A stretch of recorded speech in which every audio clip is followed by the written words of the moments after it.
Then we click that button. Open some software.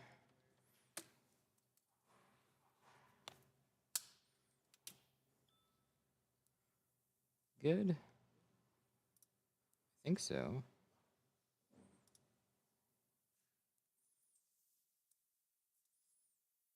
Let this get started. Auto find and activate. Come on, come on. What's up, guys? All right, we got a fun one. This is a M2. We're doing 15% on the sides and the rear. We gotta latch those doors. I just got some pretty pictures first, though. So once this connects, awesome. Yay, frameless. Good. Let's start with swapping out some blades, I think.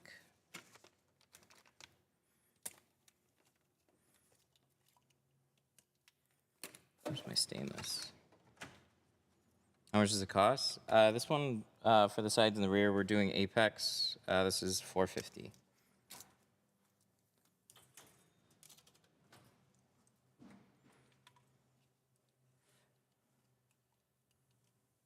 Did my first frameless yesterday, 93 Mazda. Or Miata. Nice.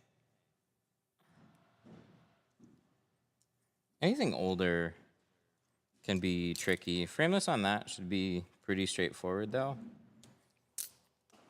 I couldn't tell you on the back window, though. Nice setup. Thank you.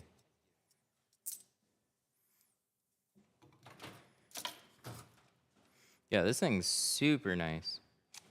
And it's a manual.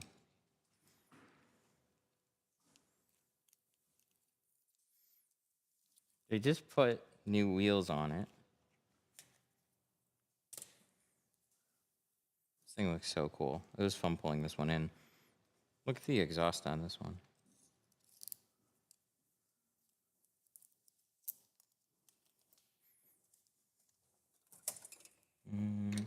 All right.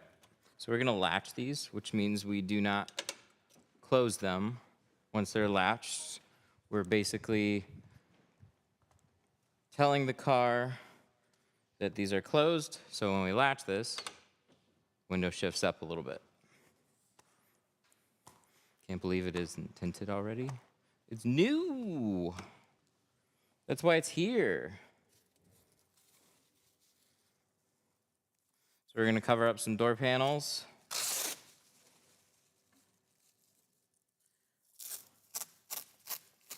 I spent a little time already taking out the brake light, covering up the rear deck. When it comes to BMWs, just things that a average car part is going to be more expensive than the job that you're actually doing.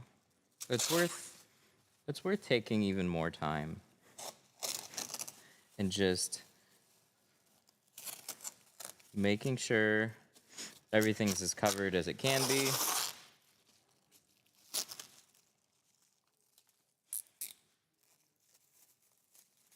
So we're doing that. So I put a towel here in the back, kind of over the speakers and over the deck. It's never easy getting a towel back there.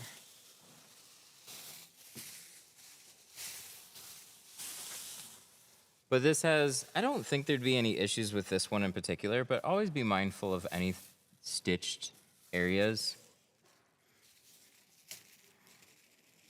Water likes to get into stitched areas.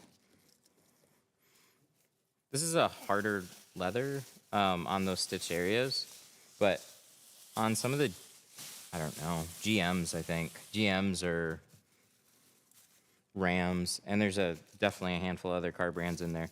They have like Range Rovers. They have really soft leathers. So stitched areas like that are really susceptible to swelling. Not an OG swell type of way. Like a, oh no. Have you ever thought about putting dash towel on your website? Yeah, I'd like to get some.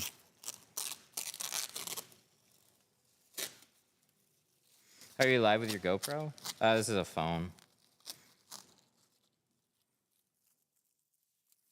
Phone on a neck mount.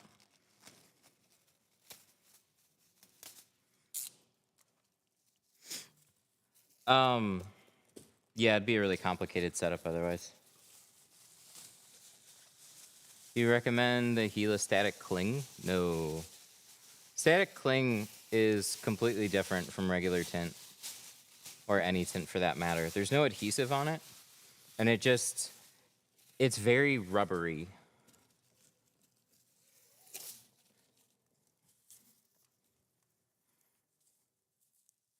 I was able to shrink it, but it's very rubbery, and it's not user-friendly. The stuff tears more than it cuts.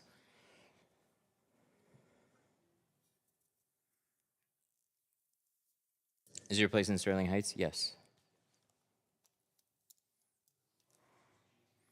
I'm not trying to spend $100.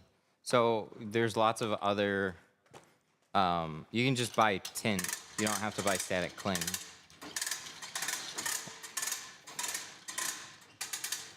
It's incredibly blurry too. So it's not like static cling is cheaper. You're just buying like a weird product that I don't even know what it's for. It's just like, it's not, it's very hazy, and it's just thick. It's thick and very blurry. It's not, I wouldn't put it on a car. It'd be really unsafe.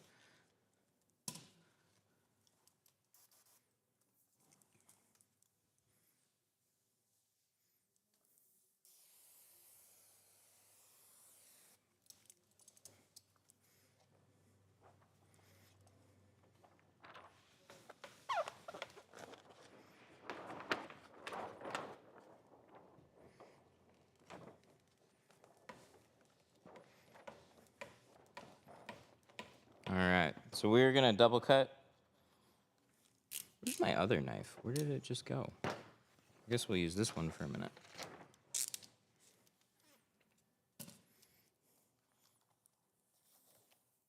Oh, it's hiding. That's why. Actually, no, we're not gonna double cut this one. I'm just getting 2 pieces of film here with a long roll. We're gonna take this one. We're gonna take it over to the other side.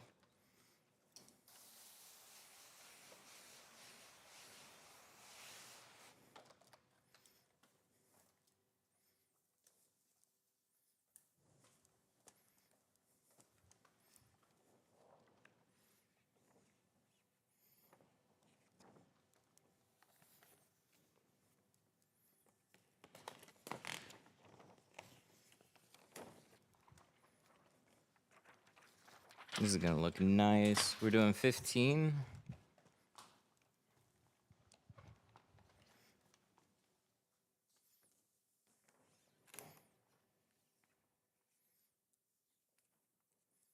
Why not double cut? We just got 2 front doors to do. They're not gonna take a long time to cut, for one. And sometimes there can be little differences between one side and the other. So you would especially see that on a frameless, so I'd rather just make sure.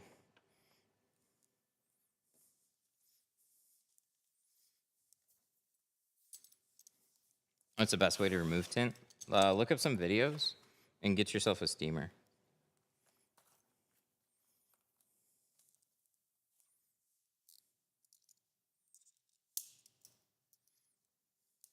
Are we doing a windshield today? Not today. There's a pretty nasty chip on the front of this. I bet it could mostly be filled and hidden because it's, see the little spiders? I've seen some pretty bad spiders get filled out, so I don't, it would still kind of annoy me though on a car like this to like live with a chip, like even if you get that fixed. But yeah, not fun. It's gonna be in the neighborhood of like $2,000 to replace the windshield.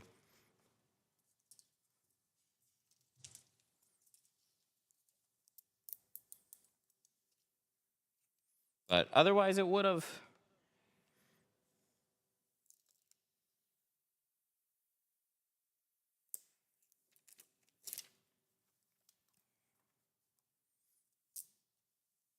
Best full kit for under 50 bucks. I have a heat gun. My guy, let me tell you.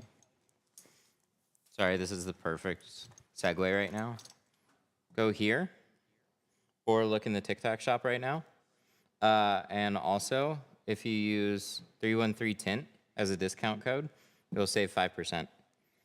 We have starter kits.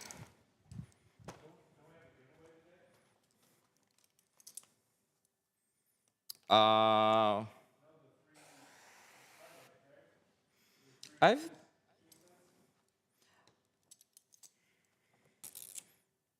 I don't know if I was gonna do that today or like I think I had Friday on the beginning and then I had Sunday on the other thing. So maybe we'll just do an announcement on Saturday.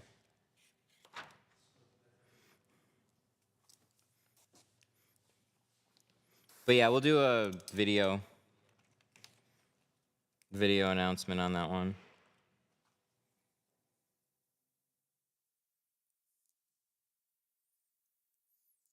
Is the window tint at Walmart that they sell any good? Not really, but like if you just want to tint a couple doors, it's stay away from the ceramic stuff. It's too hazy. I have a video on my channel. It's so hazy. It does block heat though, but the regular stuff, it's like 10 bucks a roll.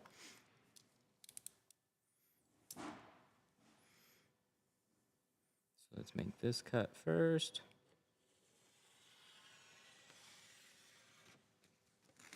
What about $50 for everything? Tint Tools is it's not possible.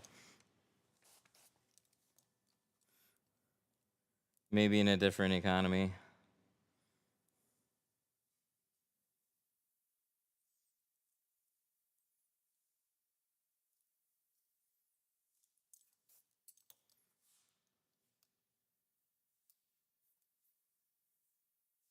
Do you get so we have these in the store. These are orange. It looks so red. It looks so red right now on the TV. It's more of a like an orange. We're calling it like a coral orange. They call it orange.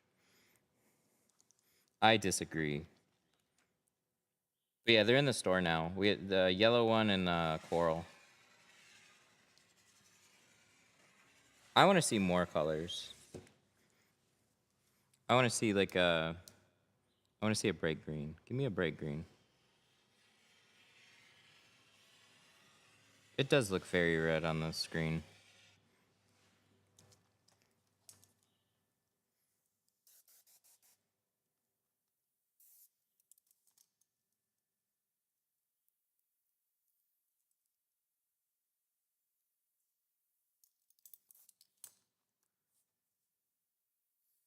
I got some flyer in LA.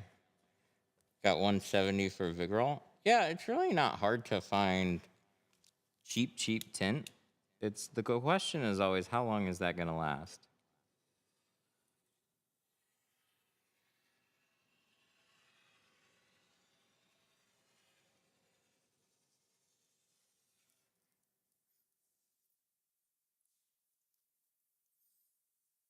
Nice.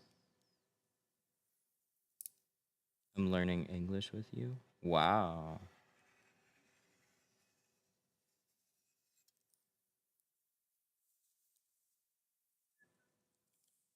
I'm gonna do that one more time. I'm just gonna raise it a smidge. Actually, that should be good. How would you rate frameless difficulty? They're pretty straightforward. As long as your cuts are right.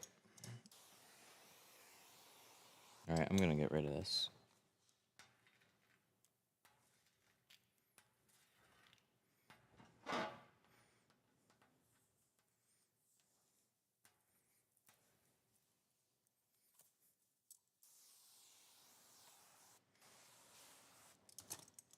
I've been doing side jobs Tinting wise? Oh, that question just went away. People complain?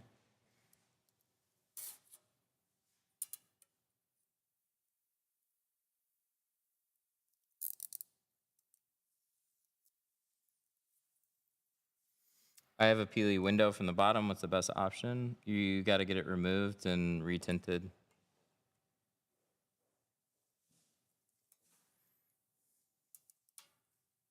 Most of the answers to, hey, I got this window, it's bad, how do I fix it? You remove it and replace.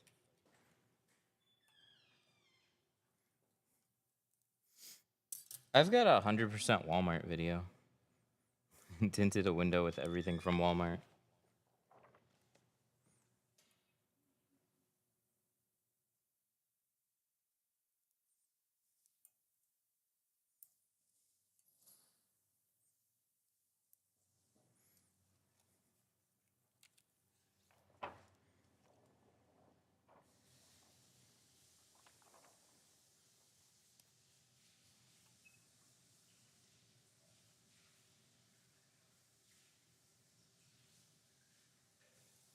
I'm waiting to get my windshield replaced and then I'll take it to you.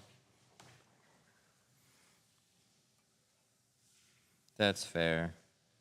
On a car like this, I'd do the same.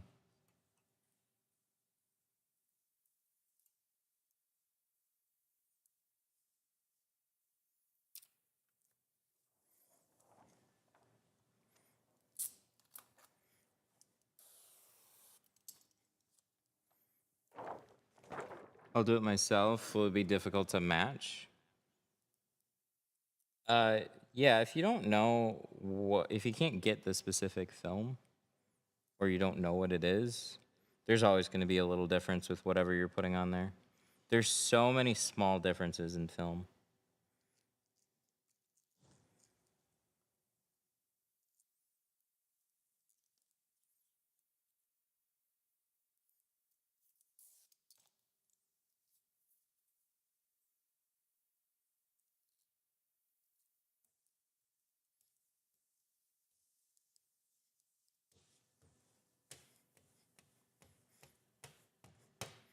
Is there a noticeable difference between factory tint and other brands? So factory privacy glass varies a lot in both shades and color. It all will look very similar on the outside. So those differences are just going to be you sitting in the car staring through it. Color tone is the hardest thing because you can't match it. You can only put like the correct shade on. And so sometimes you have to look at all your films because every film that you have will have a slightly different color tone in every shade. It's something that most people aren't really going to notice. But, you know, sometimes on like a snowy day when you look straight through to like a snowbank or something, you're looking at like a white backdrop, you could see those differences. But if you come close on the shade, there isn't going to be much of you won't notice a strong difference. So we're using Apex. This is a dual layer ceramic. So there's 2 layers of ceramic in one film. So this is like double tinting the car in the latest and greatest, except we're only using one film.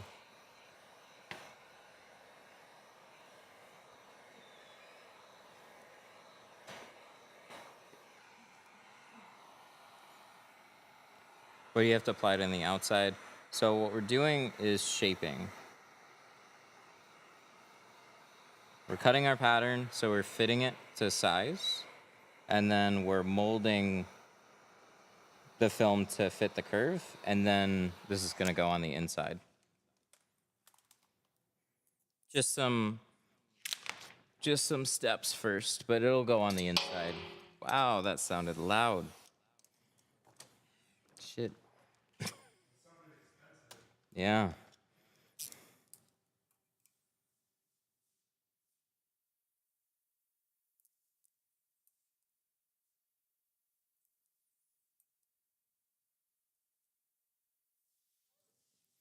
I want it to just match from the outside. I don't care about the inside. Then that's a lot easier. 20% is going to be, on average, the closest shade if you don't have a way to measure it.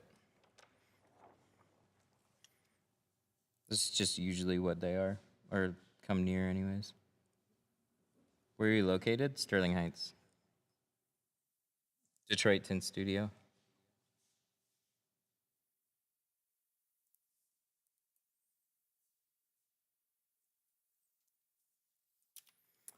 My old tint is really stuck on my glass.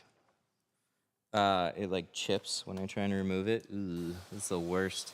Steamer's gonna be the best way to try and remove it.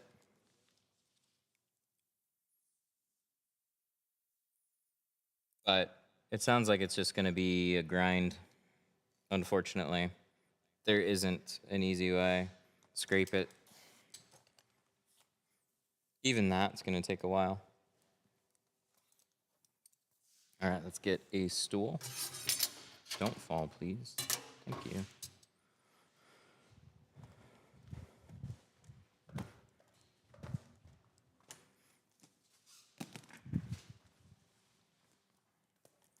The previous owner used crappy tint. Yeah. Yep. So like you take a piece of Scotch tape and stick it on a window. It's basically like it gets really crusty and brittle. That's basically what's happened. So cheap tint is just like cheap tape. It's constantly getting sun abuse, and it's just gonna wear. Yeah, purple shade. Mm-hmm. Any of the colors start to fade and wear out.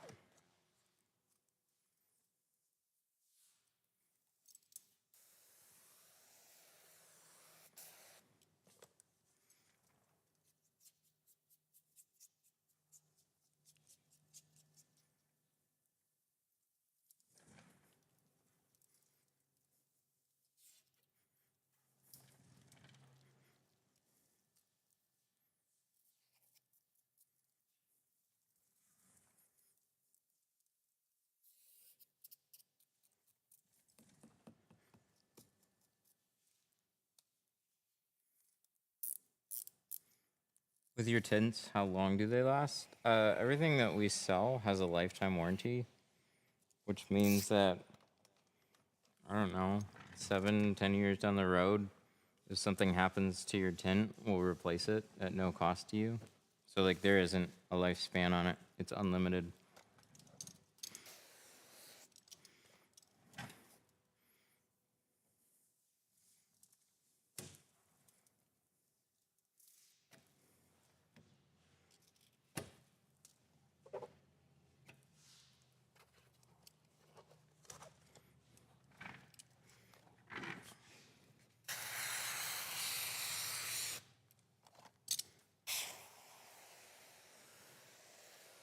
This stuff from Walmart surprised me. It surprised me too. It's milky as all hell.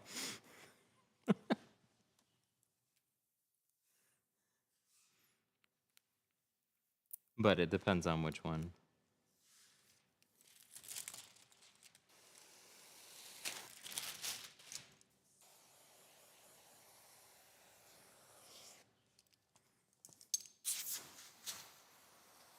No tint is going to be easy to work with. Every tint has it's a skilled trade.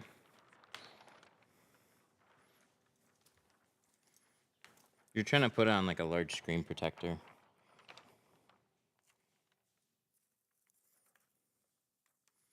And then you have to like shape that screen protector and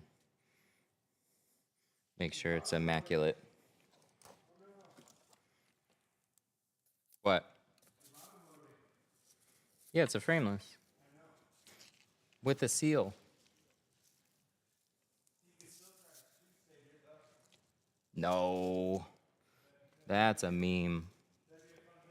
That's not fun. Don't do that.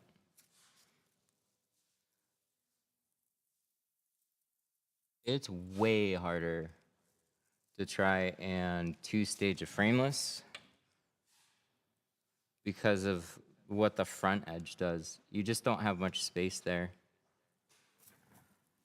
This one would be probably a little bit easier, but the way this all kind of pinches in, it's always made it incredibly difficult to try and two-stage a frameless.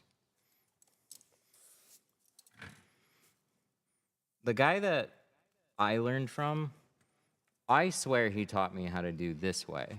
And I remember him seeing me do this one day, and he was like, "Why do you do it that way?" And I was like, "Because you showed me that." And he was like, "No, I didn't." I was like, "I don't know then."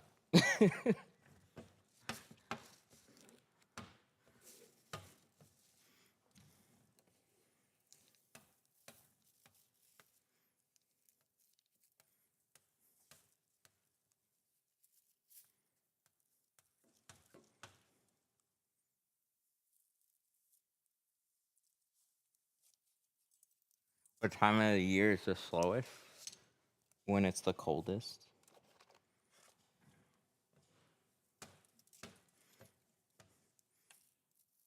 January.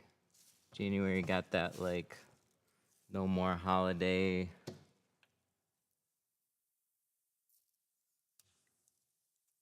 Monday long month. Still don't understand how it sticks. Okay. So we use soapy water. That helps push it into position. And the adhesive is waterproof. So the adhesive never disappears. And honestly, on a lot of things, that's the case. Like adhesive, when it gets wet, it doesn't just like disappear. The water is a barrier between the adhesive and whatever it's supposed to stick to, so it just doesn't stick very well. But as soon as that water dries out, everything sticks. So the soap will dry in the same way that the solution does, and then it just sticks. I don't know how the water dries through it. That's always been kind of a mystery to me, but it just does. So we got lucky on that one.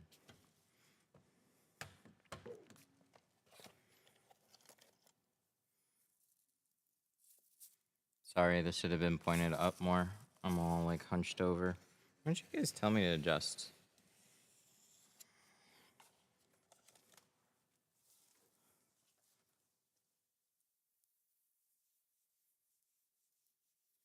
And we're gonna cross our fingers here. Check it over.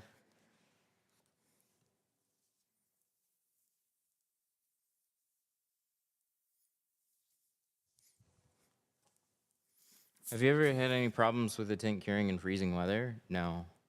It'll just take a long time. So if I've left a slightly bigger water pocket behind, it can take a stupid amount of time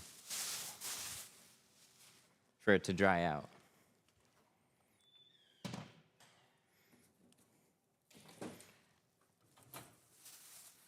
So that's why I'll make several passes sometimes on a window. I'll make those first like little tack squeegees and then spray it and try and go over in just longer stretches. You just try and get out as much water as you can. But do it very soon after you tint it. And then let it dry out. Don't go back like 15 minutes later and try and do another even pass or something. Once it's dried, it's dried.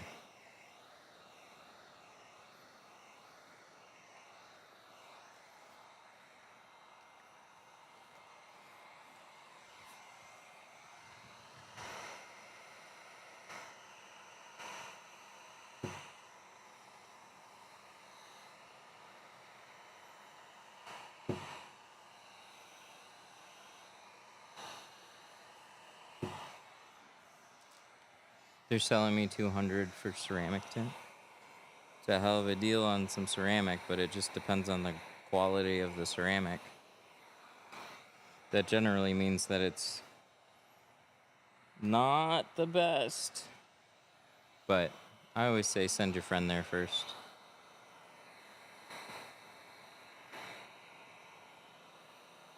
I always say that.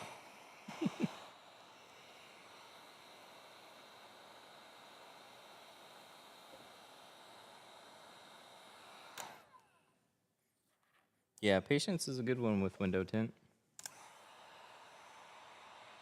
I've got the patience. It'll test that.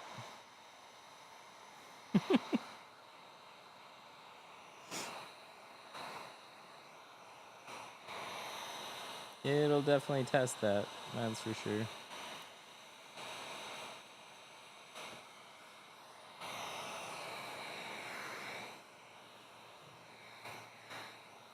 So, annoyingly enough, BMW put these big dot matrix stretches here.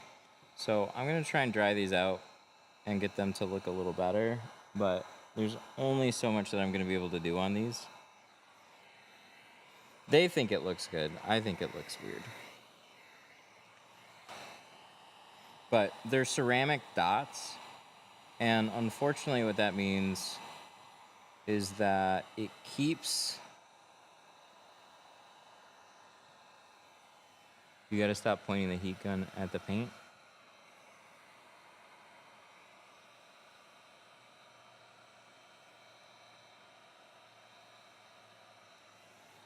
All right, anyways.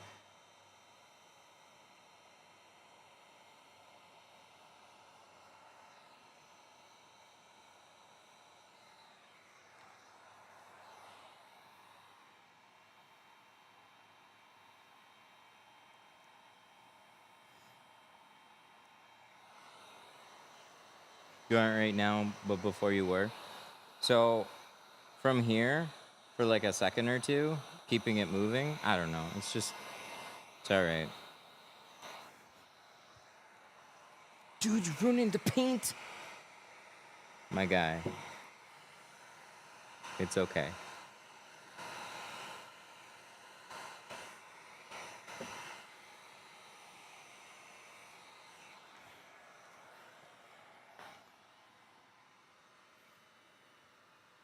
Do you have any advice for the dot matrix or brown the rear windshield?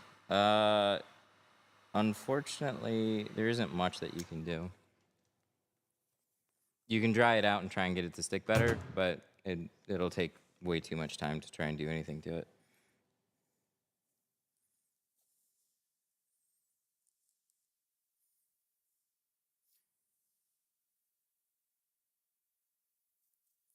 All right. So all I'm trying to do is get this to dry out a little bit better and then press some extra air out, but there isn't a lot that's gonna make this look much better. Do you do this on the back of the rear window? No. The rear window is very different because you can't get down here in the same way that I can just try and tackle that side edge there. But we try. Have you tried Amazon tint? Yeah, I made a video.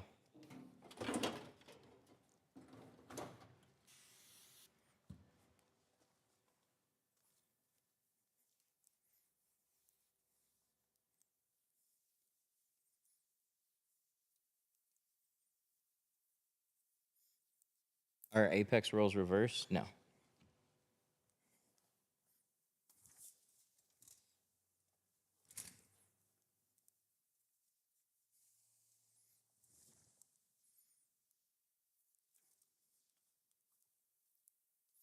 The dots take the back window off. Yeah.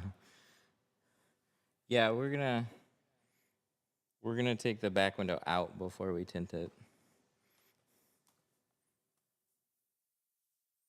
Even then, what are you gonna do? What are you gonna do differently?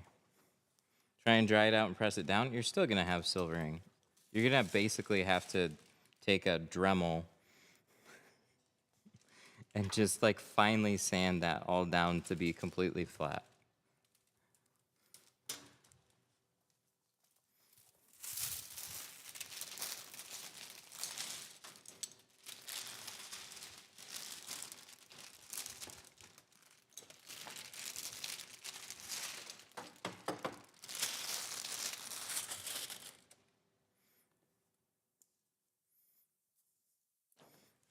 All right, window 2.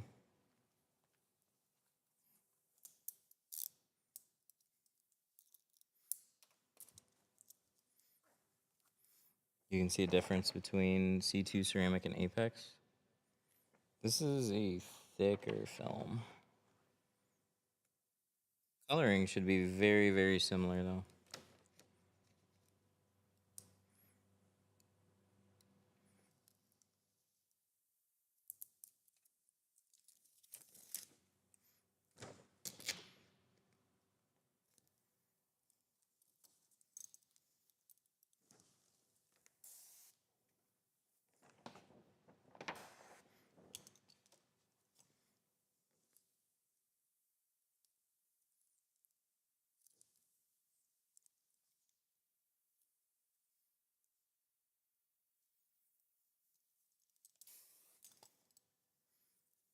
Have you seen a rear roll down window that's got an angle on the bottom? That's not going to be something that I can explain right now. I do have live streams. I couldn't tell you which one to watch because I don't remember what the latest one that has something like that. But I'll keep that in mind.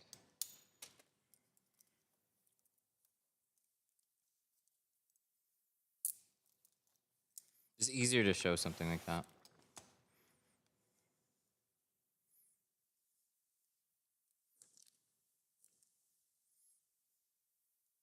So dot matrix glues are really for like very thick top areas, not for like really slim edged areas. Dot matrices used to be a really big issue like in 2010 when they used to put it at the top of like every fusion. But there isn't any type of like very good, consistent, reliable way of fixing the silvering because it's literally raised. So these are like raised dots and the tint is overlapping that. The glue on the film isn't thick enough to like fill that in.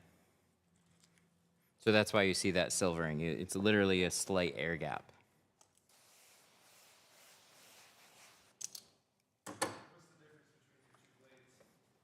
What's the difference between the two blades? So, it's getting really annoying having the drawing right there. This is a stainless steel blade. This is a thin carbon steel blade. So this one's just really good for cutting that top edge. Very, very thin. It's like paper. Stainless is just safer for cutting on glass. It's a softer metal though.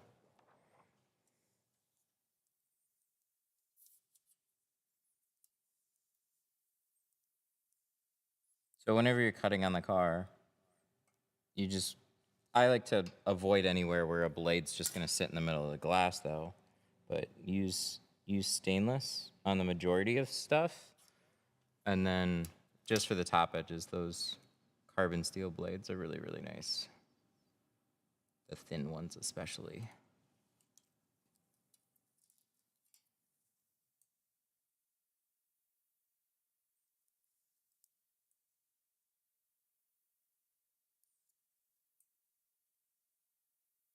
A lot of dot matrix questions today.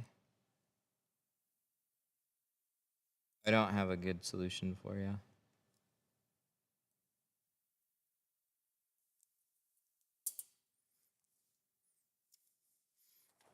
The overall market has shown that it does not care. So I'm not saying that means nobody cares, but most people are okay with overall paying less and leaving a silvering there and not having us pull out the rear windows and try and come up with some like super ultra tedious expensive solution.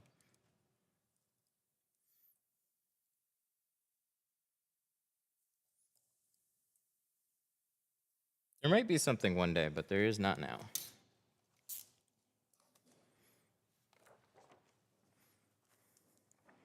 Look at your car left. I don't know.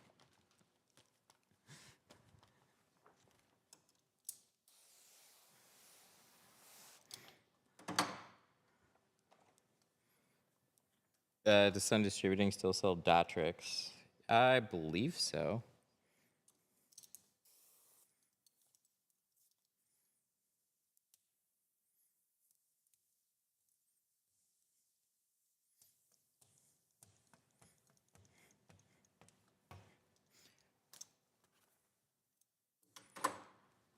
When you heat shrink, how far away is your heat gun supposed to be away from the plastic panel?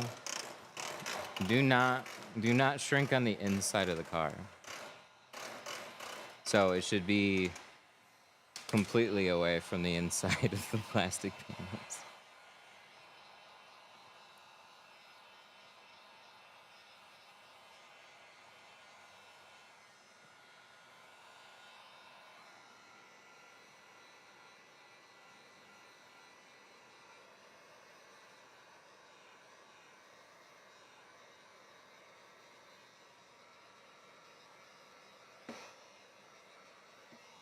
What brand of tint do you use? I use GeoShield. This is their Apex line.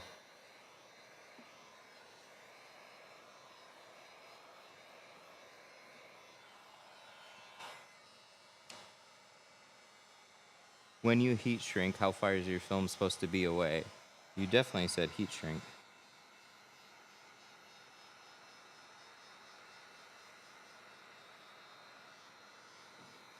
I don't know, then re-ask the question.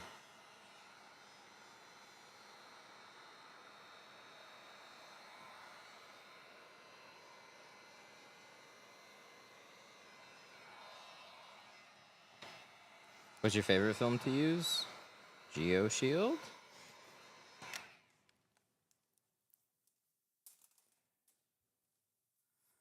I know I said shrink, but I'm saying how far from the plastic panel is it supposed to be away?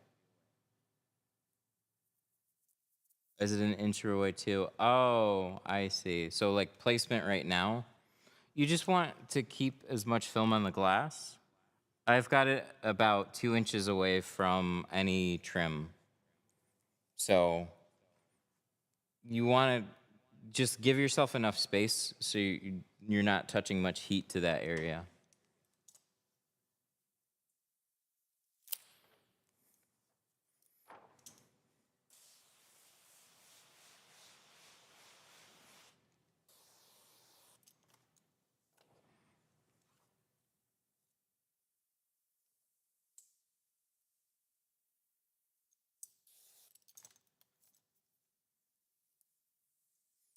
So you don't melt the plastics near the window. No, I definitely don't.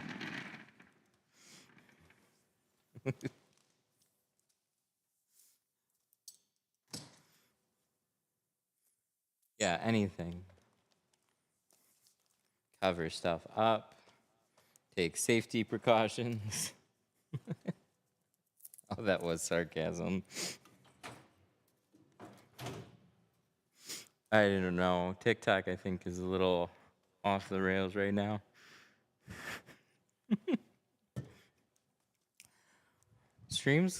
Live streams can have different tones to them. This is an interesting one for sure.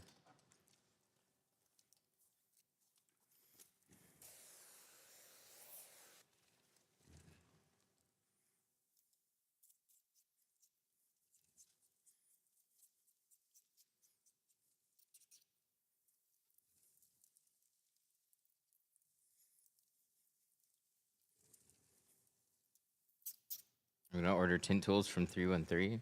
Thank you.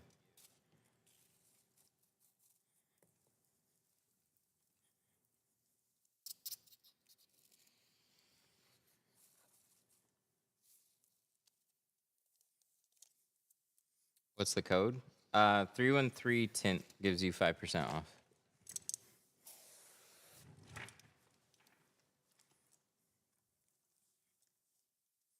Oh, use this one. Don't fall in the trash can. Do you ship to the UK? Unfortunately, not at the moment.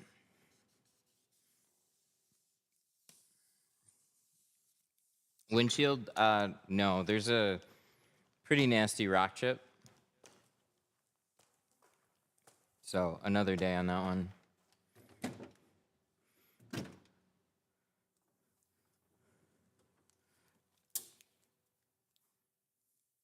I didn't notice the dot matrix on the sides until you said something. Yeah.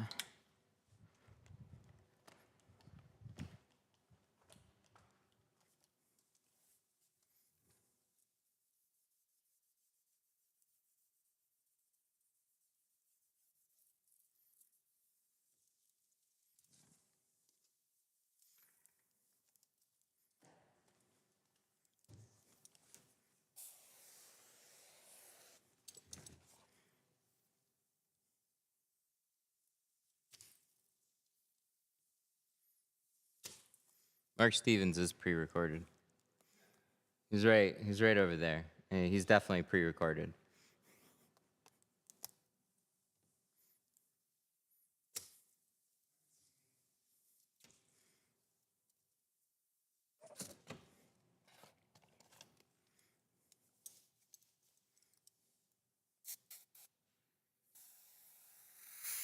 What'd you rub on the matrix? Some seasoning.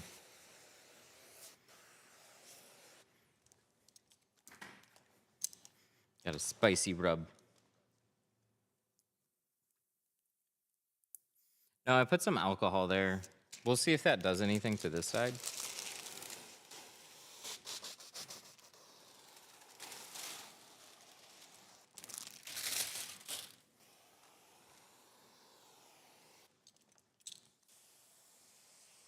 Will a bad rock chip ruin the tint job? It ruins your overall feeling about the window. The windshield on this is a couple grand to replace. So then wanting to tint it, it's like, get it replaced first. A rock chip always has potential to spread unless it's been filled. That one could be filled pretty well, but it'll never disappear 100%. But I think it'd probably be worth getting filled, because that's not very expensive.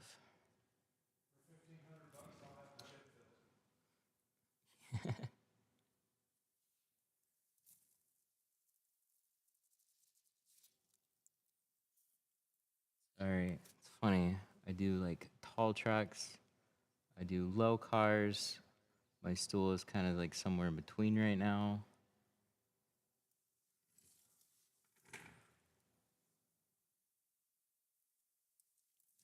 I want to get this as close as possible without going over this Price is Right rules. If it goes over, it peels. Nobody wants peely window. Somebody does. There's always somebody.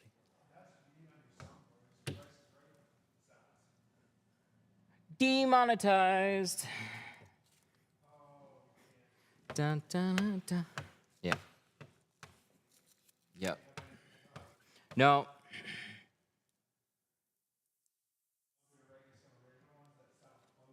Some AI ones. I tried getting that AI app to make some window tint sea shanties.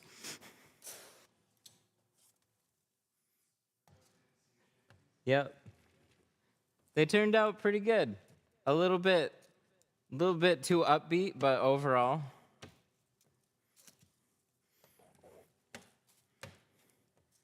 It's got some pretty good like tint puns in there. Sailing the high seas.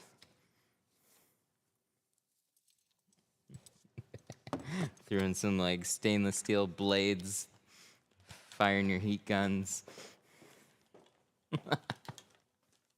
It's pretty funny. You know what? We'll use this one. We'll use the shallow waters this time.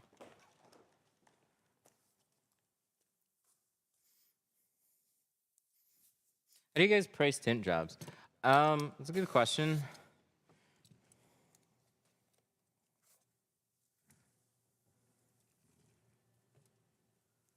It's a good question, and you just never answered it. A few things.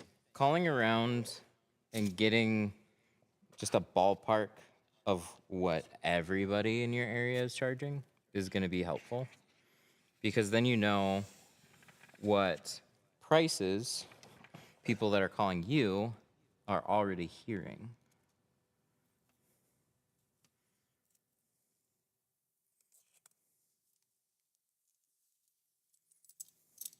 But from like one vehicle to another, I price more things based on time than anything. So I don't really have any difference between vehicle sizes anymore. Not like I used to. I used to be like 250 for like sides in the rear, like starting out. 250 for like the sides in the rear.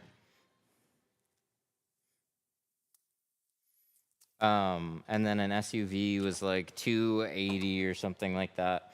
And then I just found like it just, you know, then somebody asked about this, then somebody asked about that, and there's always like, there's 100 little ways to like modify your pricing. But I kind of just rounded everything on vehicle types to be a similar price. I really just charge more based on like, hey, if it's the sides and the rear, some vehicles are gonna get done pretty fast, and some vehicles are gonna take me a little bit longer. So I charge based off of that.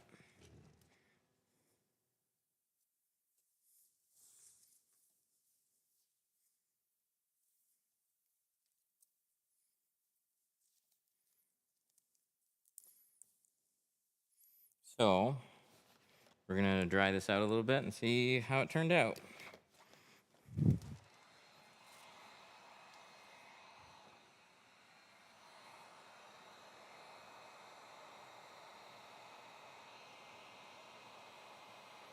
Is it cold or room temperature in your shop? It's a little bit colder, but it's just because it's a little cooler outside right now. Hey! I saw I fog him. He actually said it. I didn't know that was her that said it. Huh? I said it's like she has a remote control in there. She just types it and it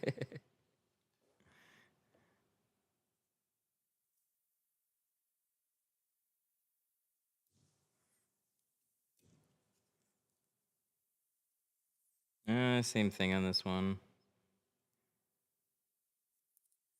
We're still getting silvering, just as bad as the other side.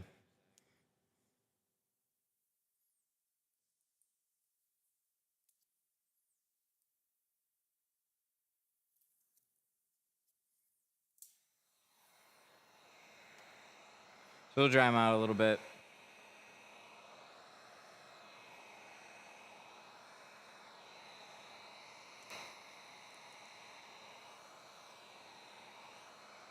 Press it down. It'll help to just let it sit for a little bit.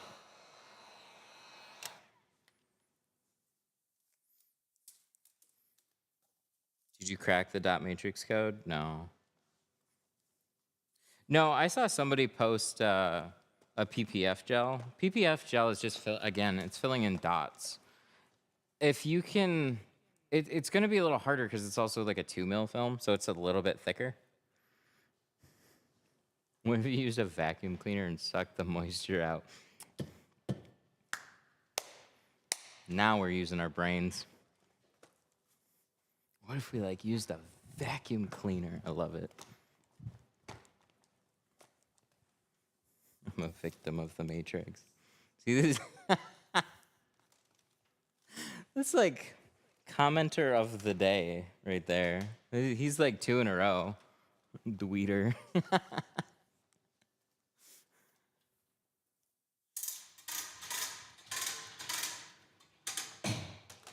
That's the kind of thinking I like the best.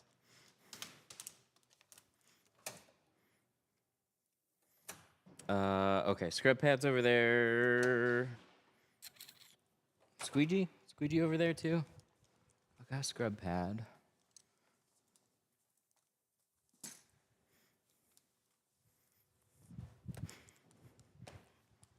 There's like layers to that thinking. Love it. It's actually really smart, but really stupid. Okay. Here's one. That's what I want. You can offer to PPF the headlights, make $140 for each one. I could, yeah, these ones wouldn't be too terrible. I just don't do it. Love your videos. I'm moving to Michigan in mid-May. Maybe we'll drop by your shop and gift you something. Oh, swing on in. Sorry you're moving here. It's not that exciting.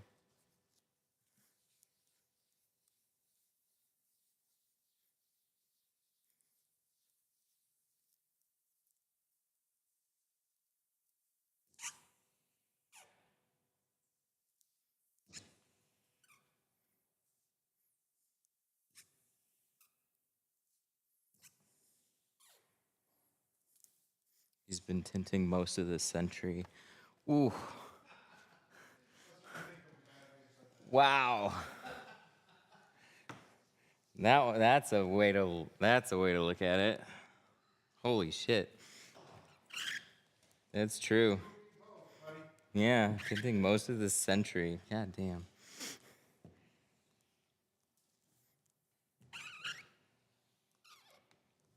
How many centuries have you been tinting for?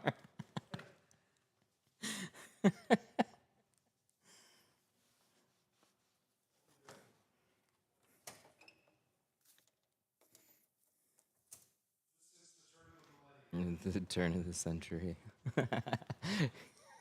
I want to ask GPT like 50 ways to say it like that, because I'm sure it would come up with a whole bunch of them.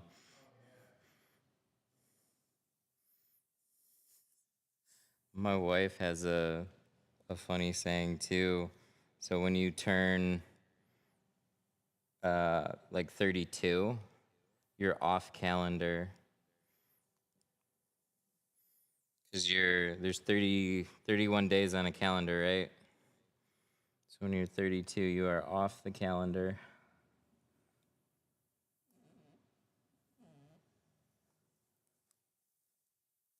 Vinyl tape. This is Glass Aid. It is a vinyl tape. It's a really thick one, though.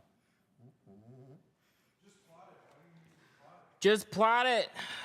This one you probably could. A 24-inch roll would probably fit. If I had one. Yeah, I could definitely plot this and the quarter windows. Is it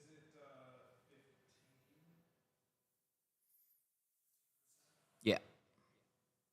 I doubt I've got one. I gotta make an order. Mostly carbon and a little C2. We got a lot of Apex. It's a good feeling. Yeah, I just used the rest of the C2 24-inch roll.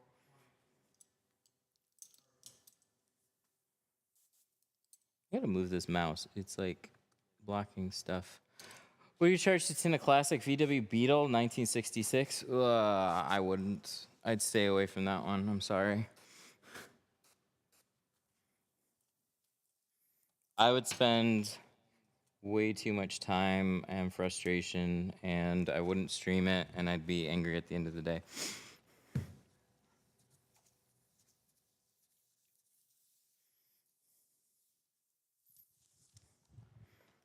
Oh God, don't remind me. I'm turning 21. Wow, you're so old. 21. Oh, you're just a baby. I remember when people used to say that.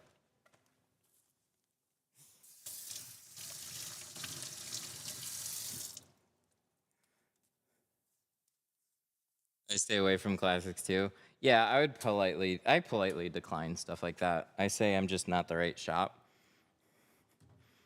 Like, I'll take time and make everything turn out as well as I can. I just don't, like, the truth is I don't get very many classics at all. Like, I'm not getting asked even like once a week about an old car. So it's once a maybe every couple of months. So it's not even like if I started doing classic cars and got a lot more familiar with them, it's like they're all so unique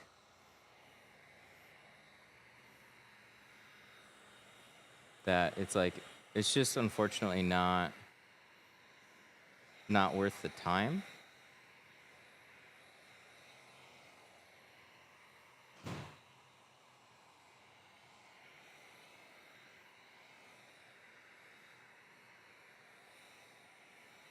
But I wish there was a better answer. I wish it was like, yeah, no problem. But there's been ones. Would you tint like a 82 Cutlass? No. Got to get Luke. I forgot. I'm glad you're in charge of that one today. He'd been going home with the teacher. Can I live with you, please? What about like an 84 Star Quest? An 84 Star Quest? No. I mean, maybe. I'd look at it. I just did that Prelude. That's what I'm saying, that classic conquest. Oh, yeah, no. Nothing like that. No, no, no, no, no, no. I saw that Prelude snuck in around. Yeah, so I talked to him and like I looked up pictures before I said it was fine. And it's like it's hard to pull up close shots of the windows and it's like, yeah, like cars that are in the 90s and some in the 80s are completely fine to do. It's just it's also very easy to get one because it's easy to get one that'll just quickly consume your entire day. And the ones that are cool are usually the hard ones, and they're the ones that have stuck around. So now you're more likely to get a pain in the ass car that you're gonna maybe undercharge on, or you just like, you're just guessing when you're getting into it. You're like, I can tint. That's right. I'm a tinter. So we often feel like inclined to take on that kind of work. And it's good to challenge yourself too. But from just a sheer business, practicality, money, like you're not going to get, like, are you going to get the car club of those cars? Do you want the car club of those cars? Like, how many more you're looking to do?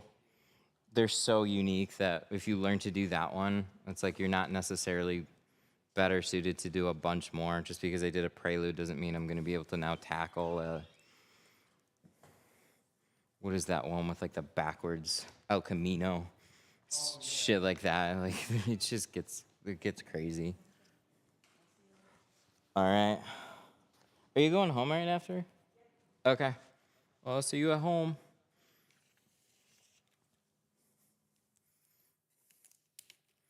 What's the hardest vehicle that you would just say no? Some of the ones that we literally just talked about. The Prelude wasn't that bad, but it was definitely harder than I thought it was going to be. Getting some things out of the way was fine. The doors were funny because they were like on a track. The back window had a backwards curve to it. It had this split in the back seat. So you couldn't just like sit in the middle of the bench. You were either on one side or the other. it had a rear wiper that like came into the glass. And then we did the full windshield as well. It looked good. It turned out great. 10 out of 10. I was very happy with the end result. I just got in and out of that car about 100 times. And it took a good like hour and a half, 2 hours longer than I would usually.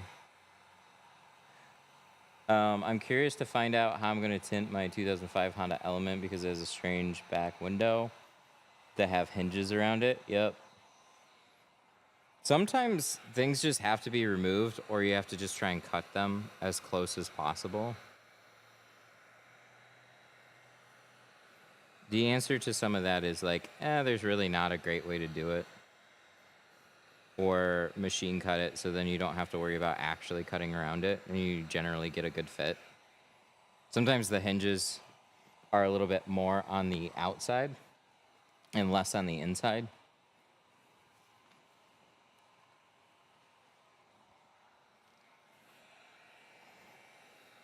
What setting is on the heat gun? It's on high.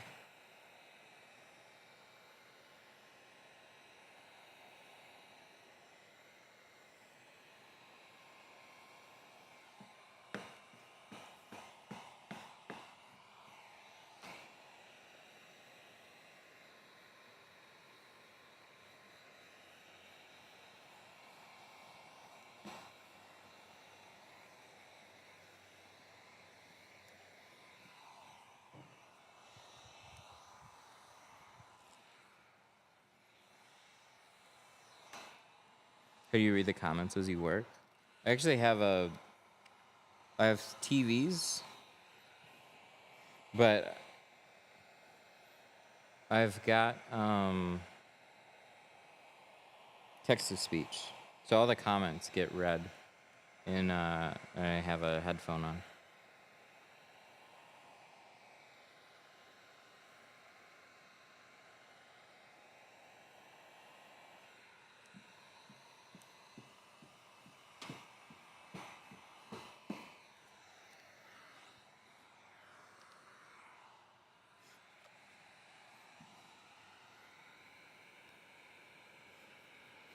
Is there tint that doesn't darken the inside of the car? A lot of tint, good quality films mainly. Like, that's kind of how like tint works, but good quality films are easy to see through, so they always appear way lighter when you're sitting in the car looking in. So it doesn't look this dark. Like, it's much harder for me to see into the cabin, but I could easily see through it. So I'll show you real quick. So see, hard to see in a car, but wait, much easier to see through. It's because all our light is out here.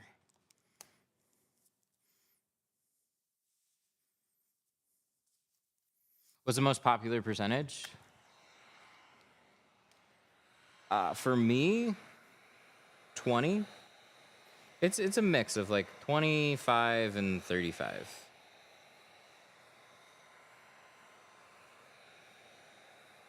Some areas 5 is going to be super popular. It just depends on who you tint for.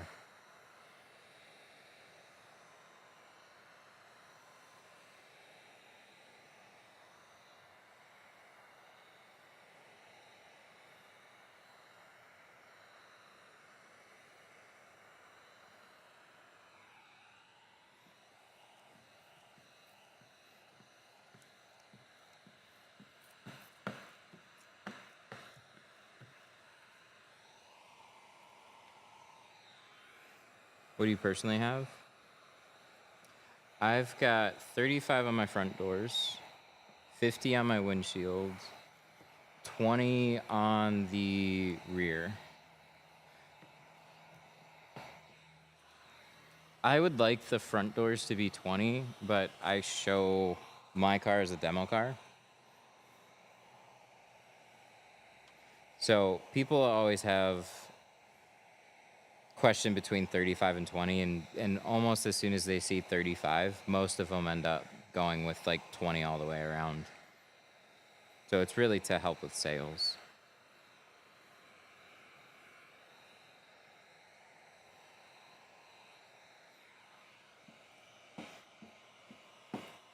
Doesn't it ruin the job when you heat the windshield?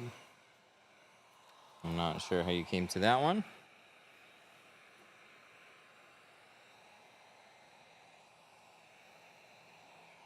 You know what I want to see really quick? I put this on rear ultra wide all the time. Gives it like this really wide fisheye look. But some of the time, let's just try this one. Back camera. I want to see how this is. It's going to be too zoomed in some situations, but it's probably really nice for this, actually. Probably should have done this a little bit earlier. I'll try and remember that.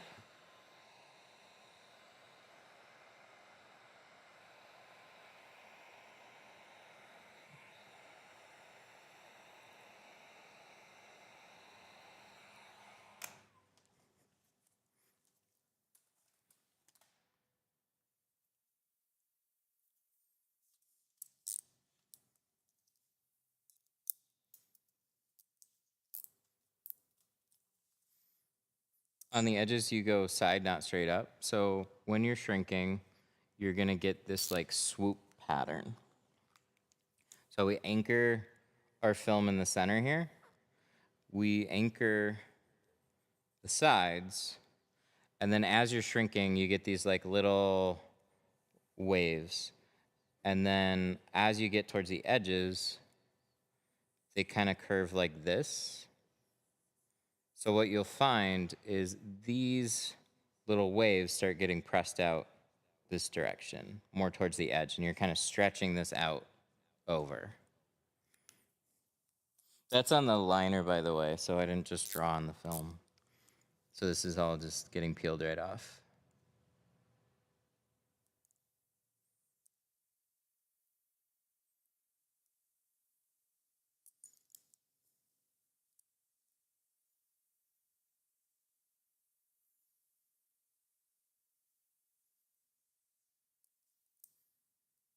Yes, same for the front. The way to look at these, oh wow, that's really close.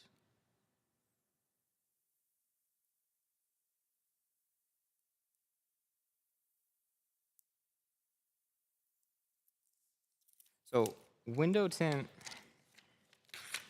it's really rigid. It doesn't like, you can roll it, so it's flexible, but if you pinch it, you get a little bends and zippers and creases in it, and that ruins your film. But when you're shrinking, you're getting the film to like settle down and lay flat, so all those wrinkles, you're getting them to tighten up. And then what you do is you stretch it out over the glass as much as you can. So you're not really like stretching the film, but you're pulling it tight against the window. So if you use the middle as an anchor point, the glass is curved, the stuff in the middle kind of goes out straight, and then the stuff more towards the edges kind of gets pulled out this way a little bit. So you're not shrinking your side edges. You always shrink in like a vertical way, and then you pull it tight over the sides and over the top.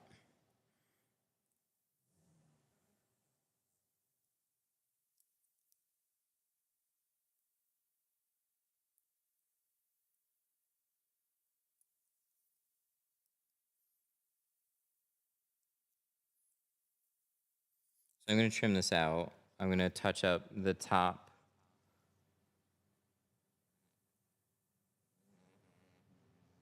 And I can kind of show when I do that.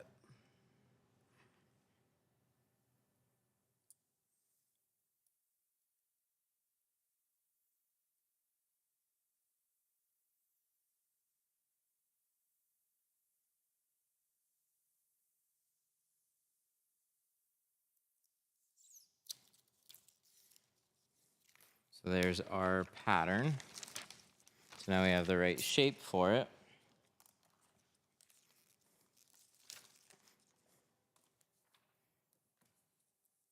A window deflector is annoying.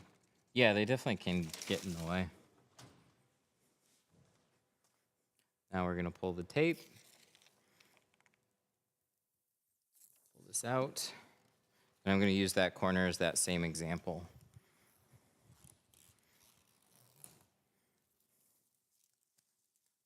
Have I ran out of tint? Yes. I'll check how much I have left of any shade. So if I have a full car and I'm supposed to do that in, let's say, a 20%, I don't want to run out of film. So I'll sometimes have to give a free upgrade if I just didn't stay on top of my ordering. So what I did is I pulled this tight, right? I have to stretch this out. This has already been shrunk, but I want to pull this tight and check that shrink. Or as you're shrinking it, that's what you're doing. Is you're shrinking it and you're kind of pulling it tight as you go. So I pull it tight here, and you can see these waves here. They curve like this. So I just match up my card with the way that wave is going, and I just push it in that direction. So see how these tend to go a little straighter, and they'll go up, and then this kind of stuff goes outside. I'm not shrinking it at that point, but that's what's going on here. I'm just using a card and basically like bumping and stretching the film out. Because it's a little hard to do that just by pulling the edges with your fingers. I just found a live that's worth watching. Where?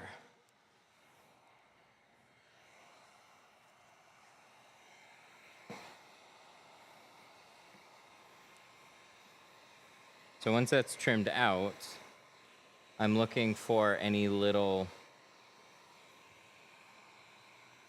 like waves in the very edges. I'm gonna shrink those tight.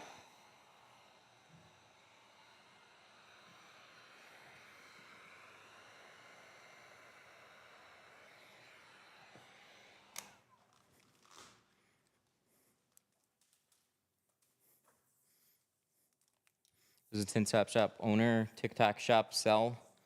TikTok shop is okay. We get a few things. Nothing crazy though.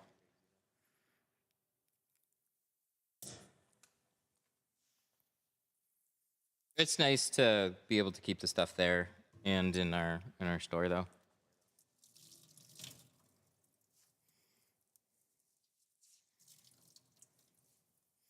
All right.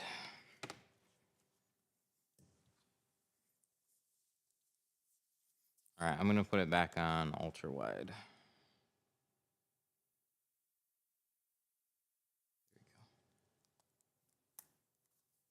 Do a flip. I've never been able to do a flip. I'll try though. Oh God. So what do we need? We need some back window tools in this wonderfully organized drawer that we have here.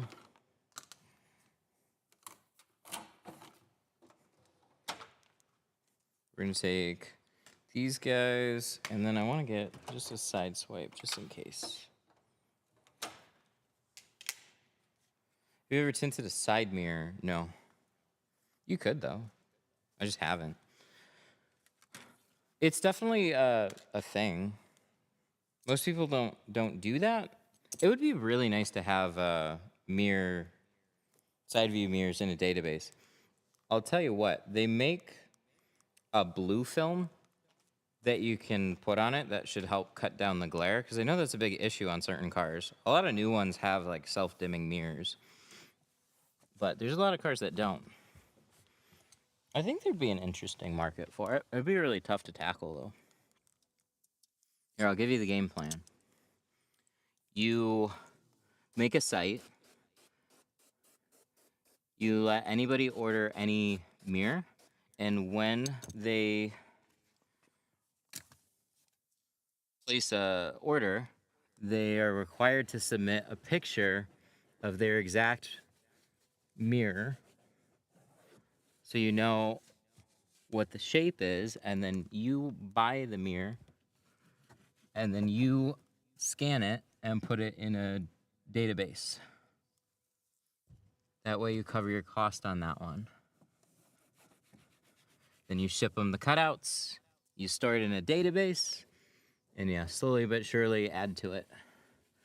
And then all your orders from then on out are then going to be completely different from all the ones that you've bought. It's going to take forever. How much did you pay for your website? Which one? Detroit Tint Studio?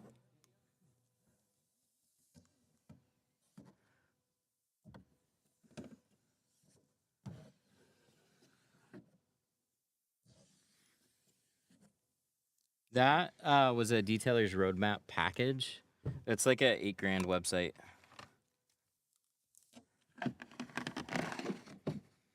How do you get the towel to stay? I spent probably about 10 minutes getting this towel in place before I went live. Putting a towel back here is a giant pain in the butt. And I just happen to have a lot of space towards the bottom. So that's why this is in here right now. It's an M2. We're not cutting any corners with that. Protect as much as you can, because any part of this car is going to cost more than the tint job does.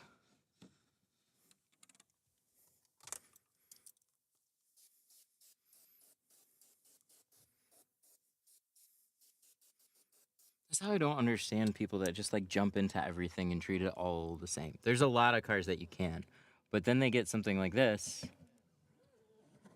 And like, don't get me wrong, it's not the most expensive car, but it's not cheap. It's not cheap.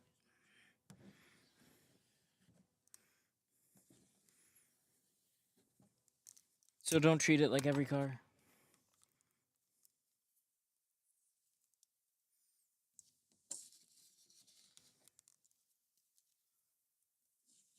That's all I'm saying.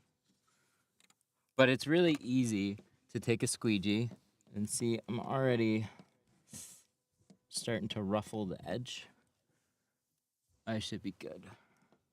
I just want to make sure I'm not ruffling that because it's really easy for the towel to get in the way.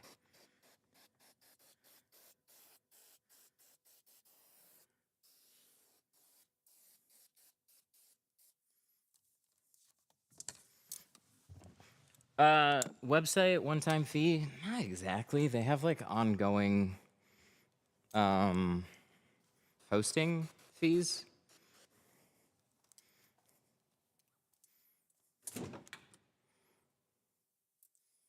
They have a few different package things, so you can pay for it just like monthly over time.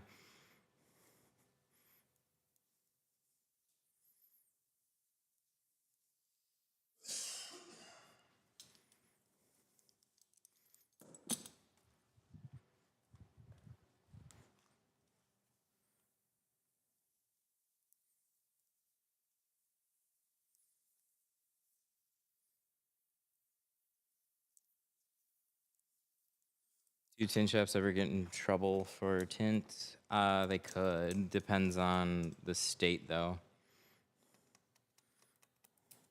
Ohio.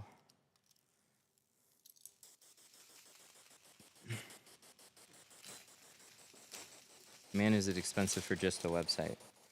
Yes, it is. That's gonna be like the bougiest fucking website company probably. But what you're paying for is a lot of expertise in writing those websites and a bit of a territory. And the thing is, they're all tools to get you business. So if you don't do it, somebody else will.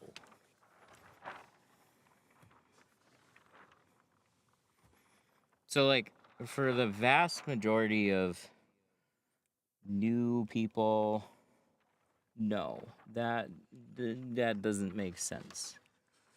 And you still, a well built out website is not going to make or break your business, but it's a tool that you can use.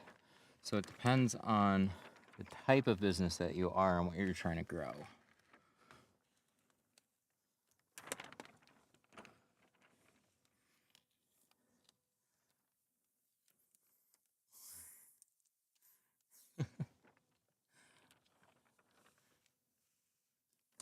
You're on my live. I'm live.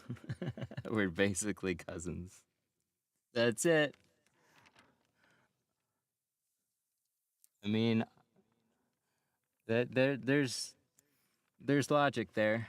I mean, I taught your dad how to tint, right? You saw that video.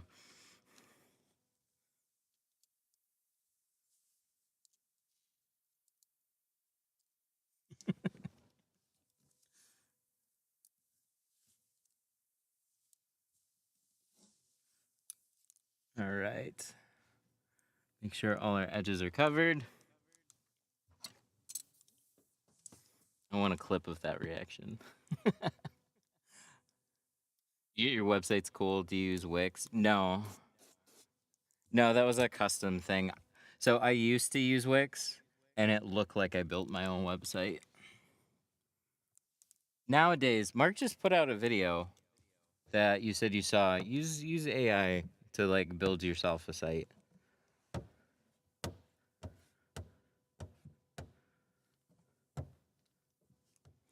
Website template builders are nice. I would either start with one of those or just do an entire AI site.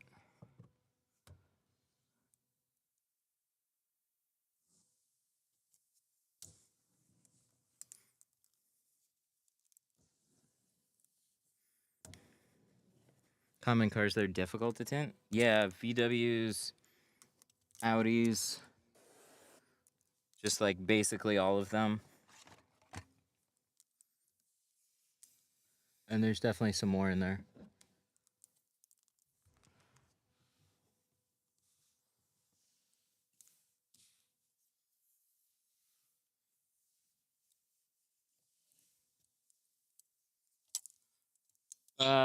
Wix is cool. I made mine using Wix, but I've been making websites since I was 14. Oh, so it's already like a skill you got. That's different. Nice. I haven't been making websites since I was 14. Wix has a really friendly website builder. I like that a lot. I used it and it looked like I made my own site though. It's just it's both. It's having the skill with the builder. And so if you've never built sites before, dude, I would 100% recommend AI. But since you've got experience there, it's different.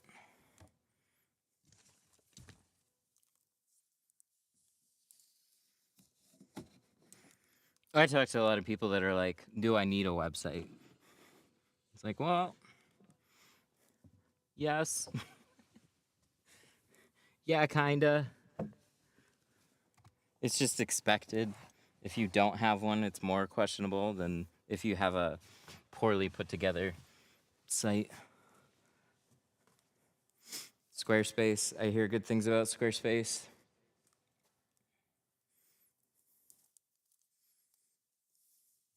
They all have pretty user-friendly builders.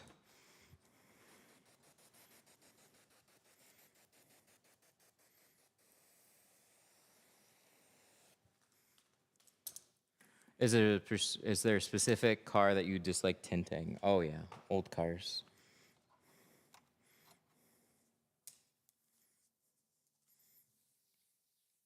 Old cars and extra difficult cars.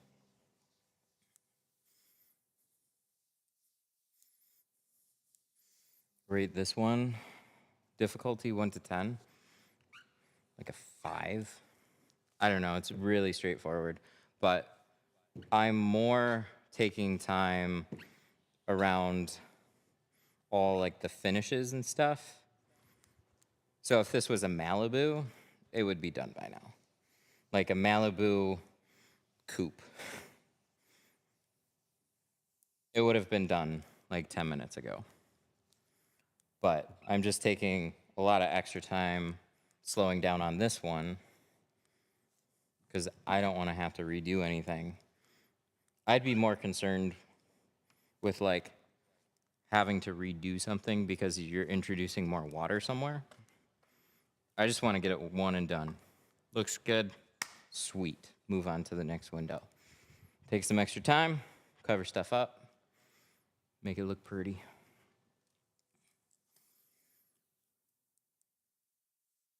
So that type of film doesn't require you to remove the clear film to reveal the glue. No, we did already. We removed that right before we started tinting the inside.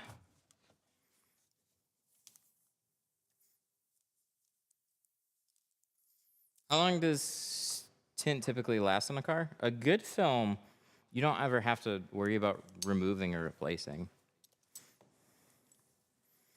But especially if you go with a good film and company,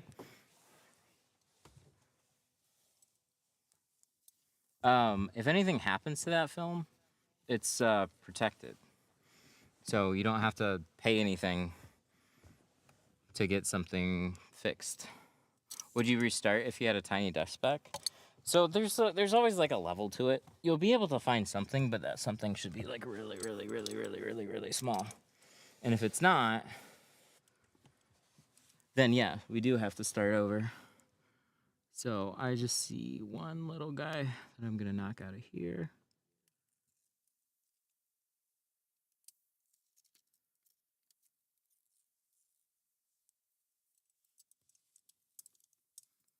Because it's tricky.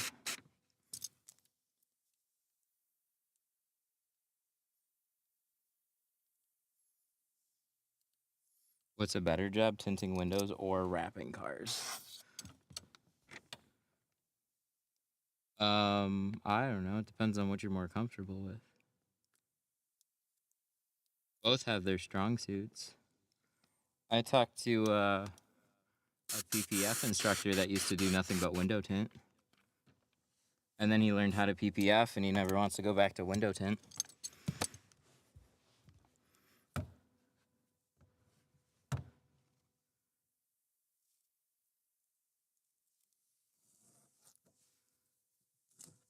Can we use rinseless wash? Rinseless wash. With added baby shampoo? I don't know what rinseless wash is going to do. Why would you use rinseless wash? I see. So we got that. I got one right there, so I'm just going to take care of that. If your film's sticking, it's a soap issue or it's a glass issue. One or the other. It could be both.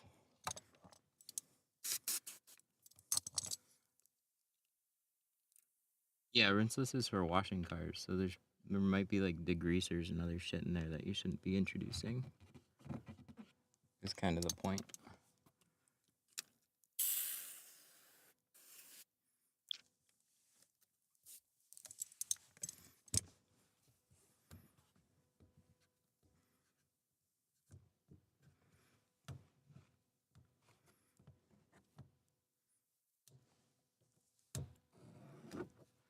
Nice.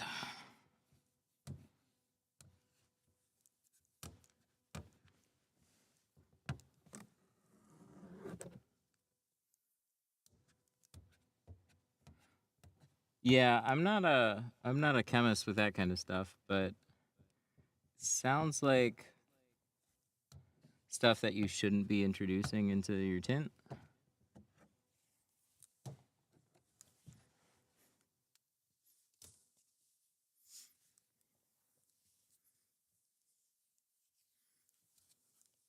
Like degreasers can be harmful.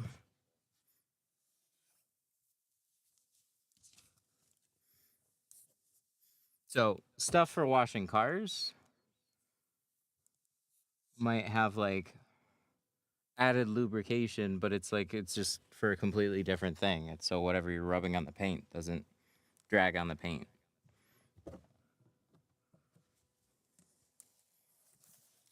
And then does that stuff stick around? Does it affect the adhesive? I have no idea.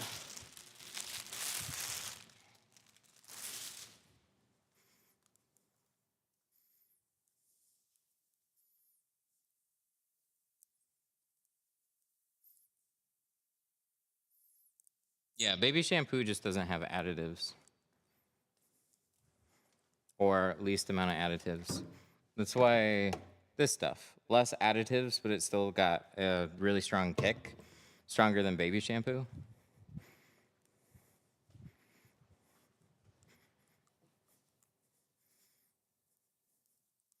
Nice. What do you think about Dawn dish soap as a slip? No, it's got degreasers in it. I used to use Dawn, but I used to add it to baby shampoo. So I tinted with Dawn and baby shampoo for like a good 2 years. And it worked really well with this film. But personally, I didn't have any issues with it.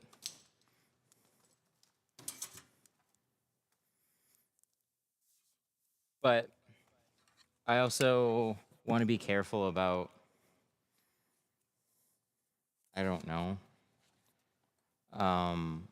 Look at it this way. So GeoShield and every other film manufacturer out there, they have warranties, and then they're gonna have guidelines for like what's safe to use with their films. So if you see a bubbled window tint, we automatically blame the film, but it could be a soap that was used early on. I don't know. I'm not saying that's what happened in like somebody's film failure, but they want to take away as many variables as they possibly can. So like if you want to have like a good warranty system, there's certain guidelines that you're going to want your dealers to kind of like go by, just to make sure that they're, you know, to get rid of any variables that, hey, maybe this had something to do with the film failing, we don't know.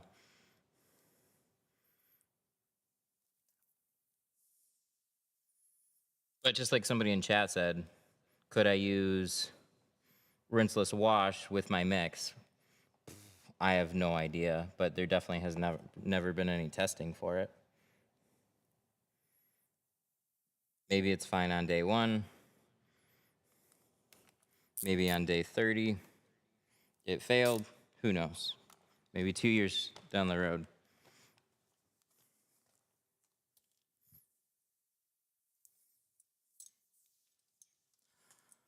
Guy I work with only uses Dawn in his bottle. Old school tinter doesn't want to change his ways. Yeah, that's pretty normal.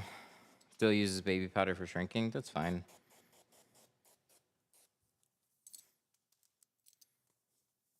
I'm not saying there is an issue. I'm just saying degreasers are not recommended. So if whatever soap you're using has a degreaser in it, it's just not good for the film.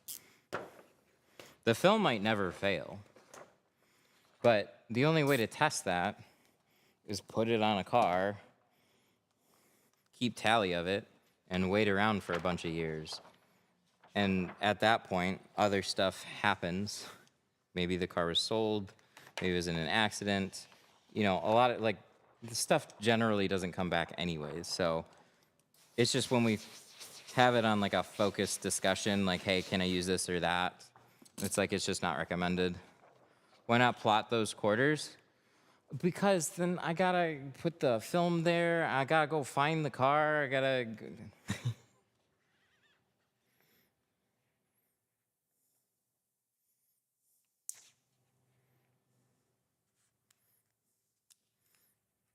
Just because Core didn't pay me their month.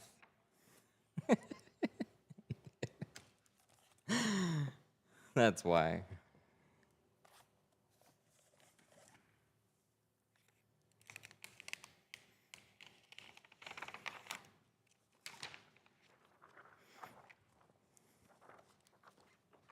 Why? The question is, why didn't I take this and use this for the quarters? No, I get a lot more people that ask about cutting this kind of stuff out by hand than I do from plotters. I just like, I tend to forget I have this machine when I'm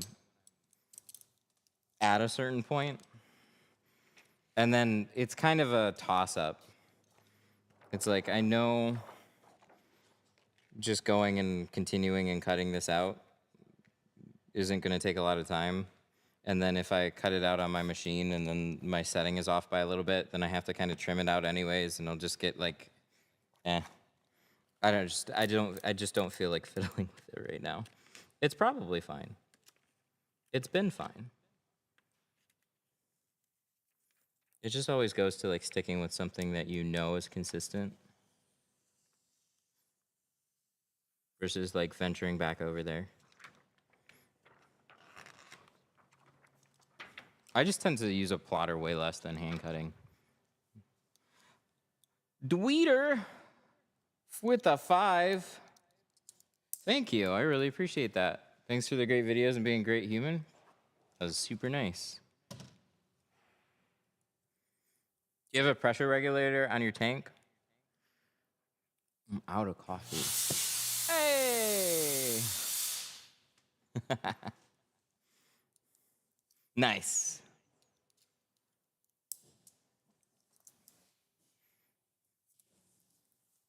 So I've got a air compressor up there. It's not hooked up to the tank right now, but that's where I pressurize it. You got your fog back?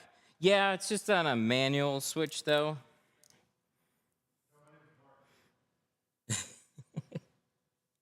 It's on a mark switch right now. I put the controller over by the store, which is funny because nobody's there right now.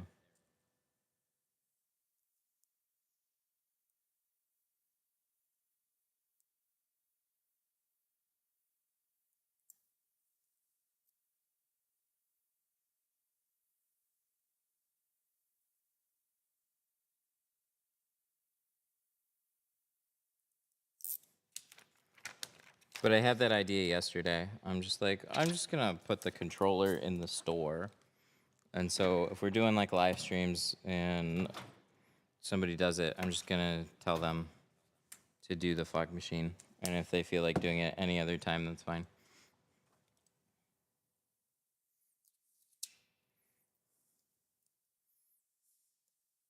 Live reaction.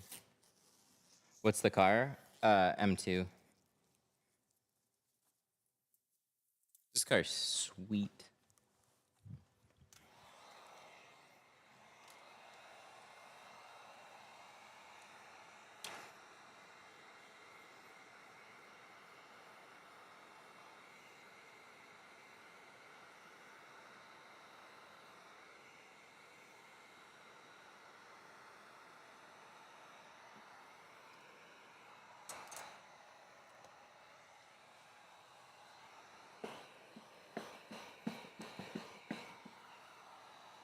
Panamera. I'm thankful it's not a Panamera.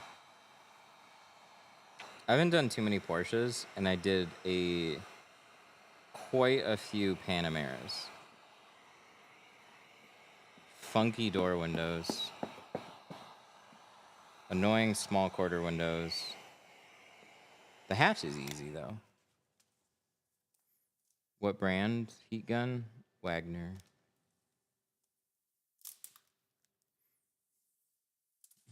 It's a Ford. That's right.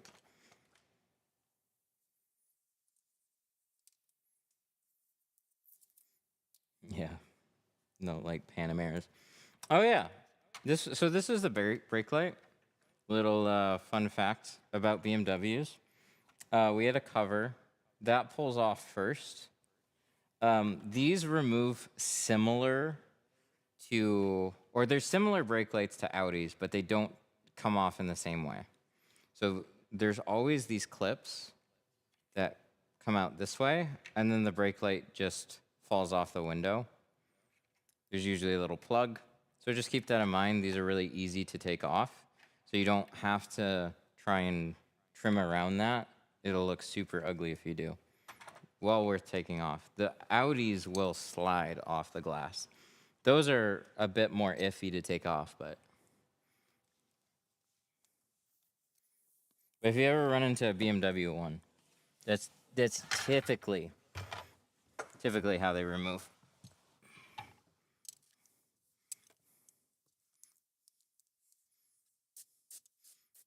Weeder. Whoa, we got back-to-back super chats. Dweeter with the 5. If it lays flat on the outside, it lays flat on the inside. Very true. And then John Young with the 5. Thank you. What's your go-to method for removing old tint? Look up some videos on the channel about that. But my go-to is a steamer, and I'll show it to you.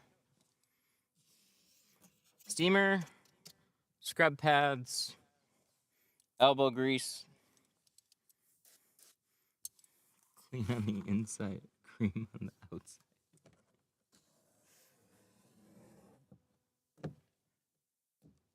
But I'll definitely show the steamer. Any type of fabric steamer is going to be good. As long as it's got like a hose, you can put it somewhere.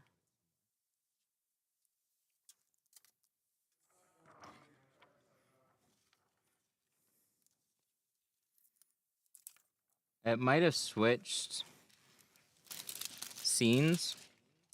I don't know how it does that.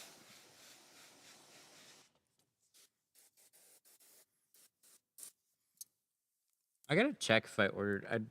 I might have ordered a different. No, I think I gotta order a different controller.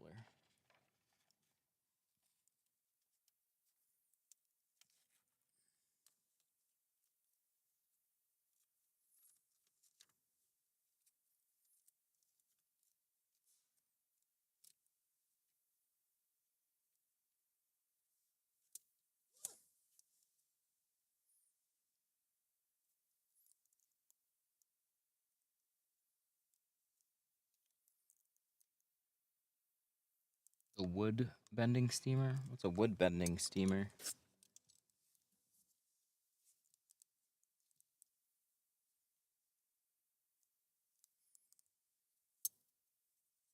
Like a pressure steamer?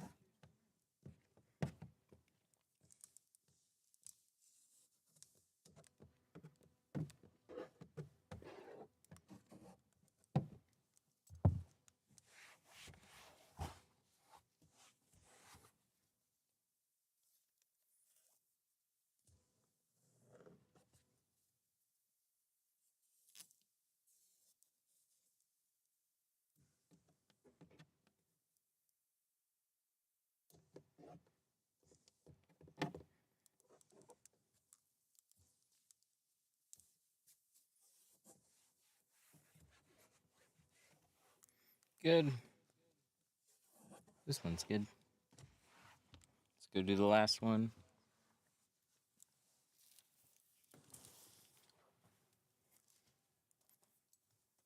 So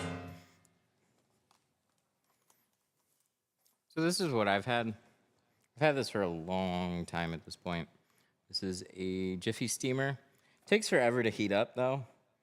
You just want to get steam on the glass. I used to use a handled cloth steamer for the longest time. So happy I got a heavy duty one instead. What type of steamer do you have? I'm open to getting rid of the Jiffy. The Jiffy is not an exciting steamer.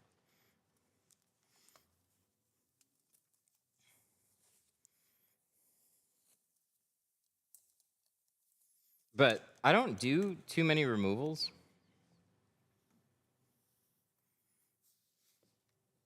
So here and there, I have to like remove a windshield or remove a back window, sometimes some doors. So I'm never really trying to, like, I just don't put a lot of time into removals.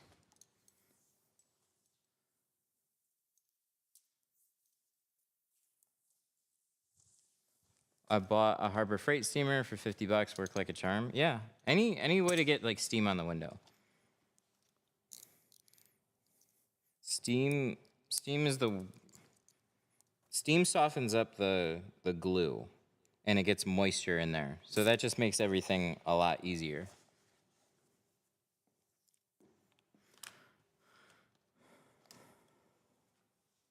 Not sure the brand. I bought it on Amazon. Dang.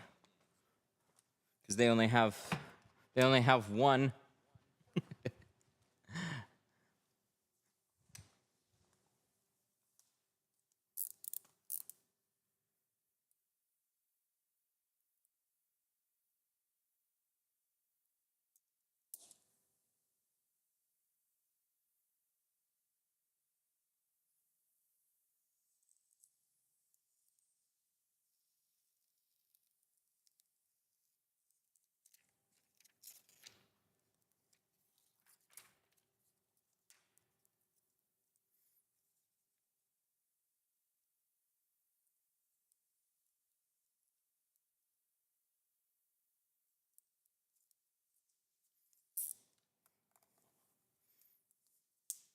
See, didn't I say earlier today with the focus, I was going to save the template from the other one and cut this side?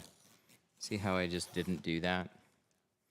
Because I'm so used to not doing that. And then after I do it, then I remember. Where are you from? Metro Detroit area.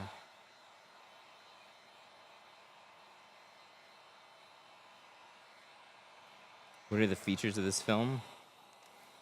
2 layers of ceramic for extra heat block.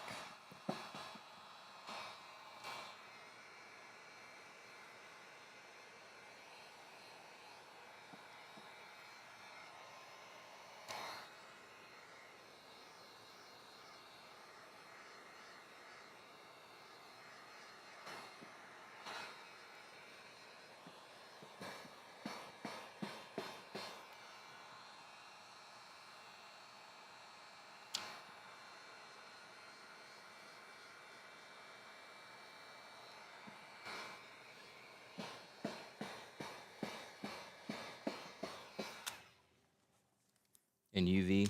Yes, definitely UV. All films have UV protection.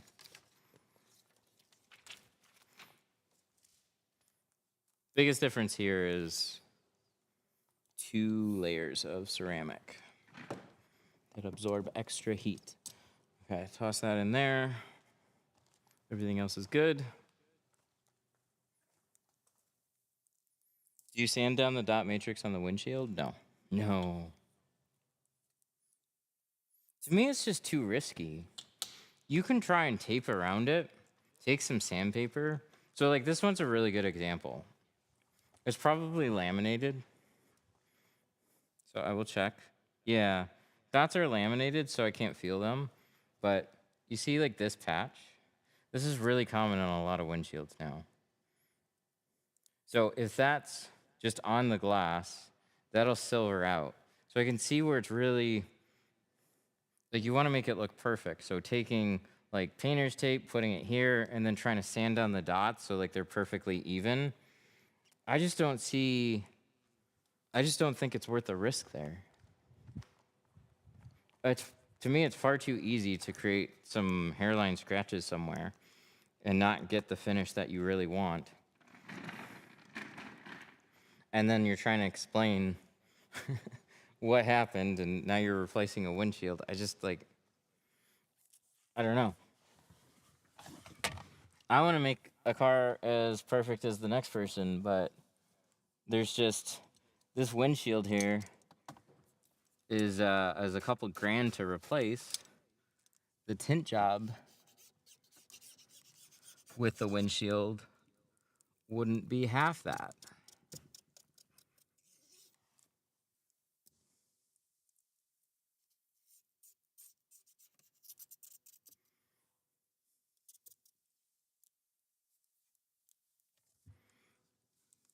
So unless we're charging just a lot more or have some sort of, insurance there, that's not gonna... Where is that? I had it here. Oh, no, it's on this one. Is it?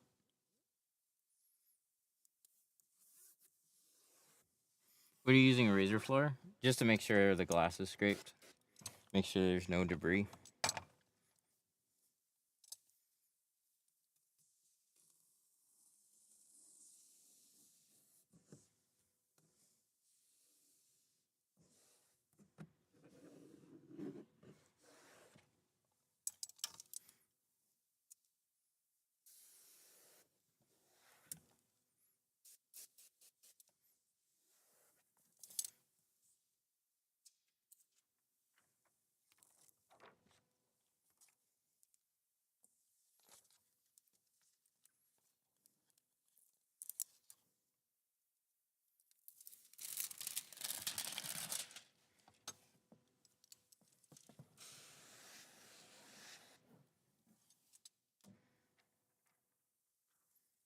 Won't there be dust? Why? Why would there be dust? We just cleaned it with a squeegee. We peeled it very delicately. We have gentle hands placing it here. Where's the dust coming from?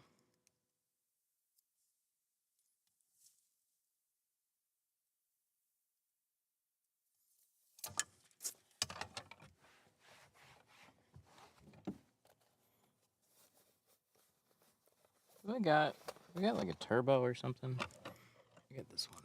I can use this one. I forget about this squeegee so much. These squeegees are awesome. I always just go to my other ones. This is so much better.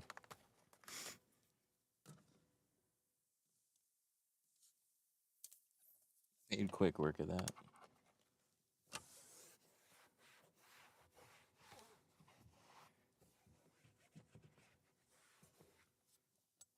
I forget about it so much. Because I got the Quarter Pro, and that's kind of replaced it for quarter windows, even though this is a big one. So I like the hybrid, and I'll use that. And then whenever I run into those areas, like I like a squeegee to put a little less pressure. And so that one does a good job. How long does a squeegee typically last? I don't know. It really just comes down to how much you use it and how much abuse they get. You can sharpen them up and get them lasting longer. But if you take like this squeegee, this will just last a really long time. A squeegee like this you're using on basically every window. If you're not dragging it over the top edge of the glass, it's going to last a long, long time.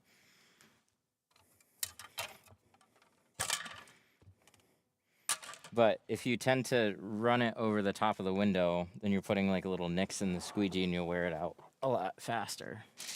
It just depends on like how much abuse that they take. But probably like a couple months. But they can last a lot longer than that. But you're like a handled squeegee blade. If you're using it on like every car and you're not being like safe, trying to keep it really nice, you're just using it, then I'd say probably replace it every couple months. Or at least like refinish the edge on it, and then it would be going for probably about like 4 or 5 months. Is there a GoPro on your head? No, I got the phone. All right, dudes. I gotta put a brake light back. This is looking nice. Okay, a couple little water pockets. Push those out. And then I think we'll be pretty good.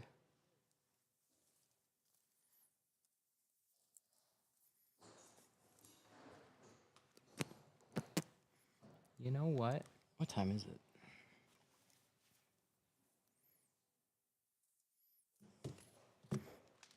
3:30. Yeah. Ugh. I think we gotta redo this one. I hate to have to do this, but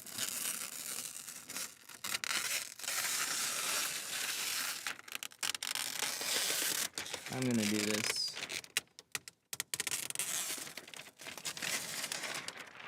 I just saw something else that I didn't notice the first time.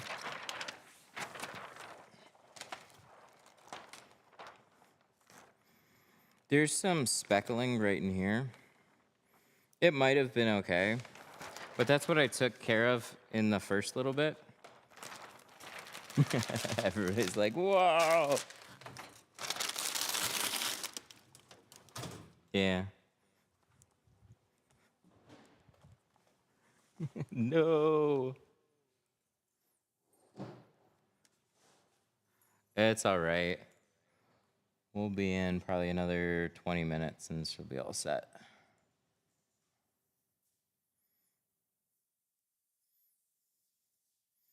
I had just a couple bigger spots that I took out of here. And then when I looked at the other corner in like the same spot, I thought it was just, or I didn't even notice it.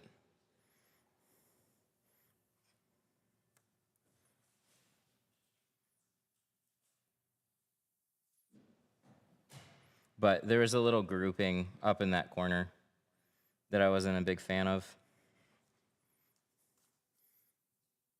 Don't know exactly how it happened, but it either bumped something or just a little bit dragged in there when I was placing it. But we'll just redo it. Do you have any tips? Oh, how much do you think that piece was worth? I don't know. I like actually should do math and figure that one out. Your film cost isn't as much as your like time and labor that you put into it. Apex.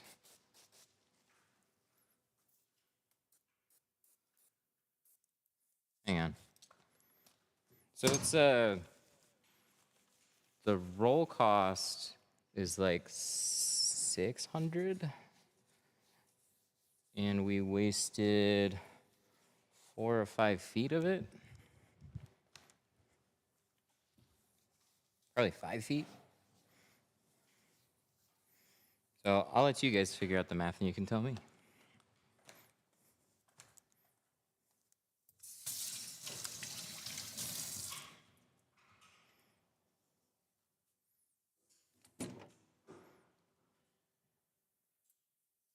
Is that Glass Aid? Yes. You know they drove all the way out from like Brighton? So they drove like an hour out here.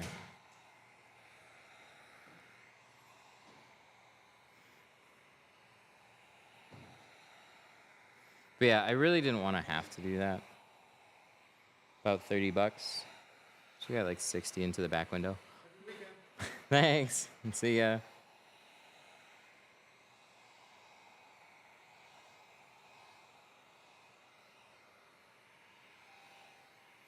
But the good news too is that now the back window is extra clean because we pulled off the paper.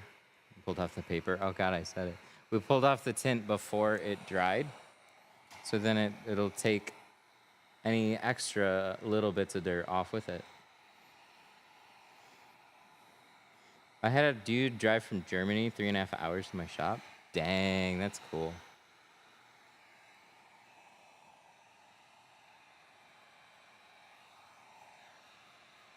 What are you using for your spray? I have Tint Slip.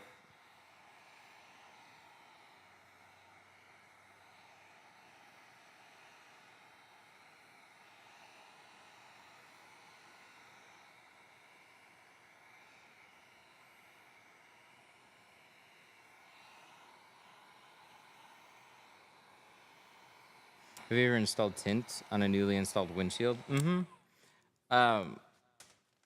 Check with whatever urethane it is before you just throw tint on there. There's some that take 24 hours to dry.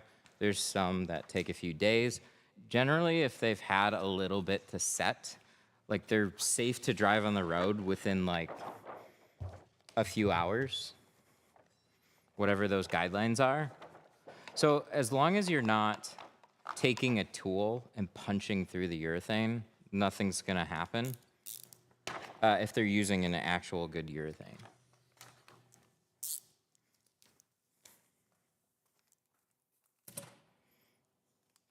But if you're getting your car tinted and you're getting a windshield replaced and you're trying to get it tinted, either the glass shop could do it outside the car before it even goes in, or unless they regularly do it, it might be worth waiting a day or two. A couple days, just to be sure. But if you're doing it for people, then you know what you're doing. So keep that in mind.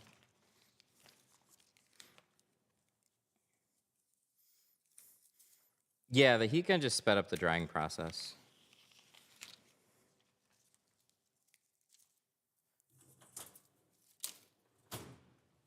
What causes creases when shrinking? Creases are from bunched up film. So you just cram too much film together. You actually have to just be a little bit more patient. People tend to typically people tend to undershrink. So they'll shrink the film a little bit in the beginning and they'll press it and it'll look like it's laying flat, and then they'll point the heat gun at it and think that they're shrinking it, but they're not really sure what they're looking for. And then you do that too much and then you start getting creases. You're like, oh, well, I'm shrinking it and I'm still getting creases. It's like, you gotta wait. So, see these lines right here? That's what I'm waiting for. And then I'm only gonna push that forward up to where I stopped shrinking, which was right there.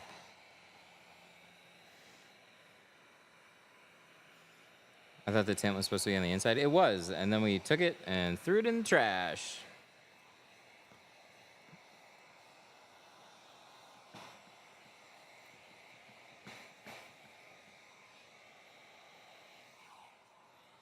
How much does tint cost to have somebody else put them on? Call them.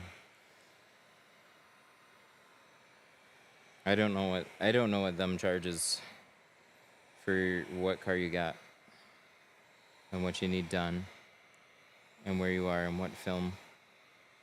But if you answer those questions, I can help you.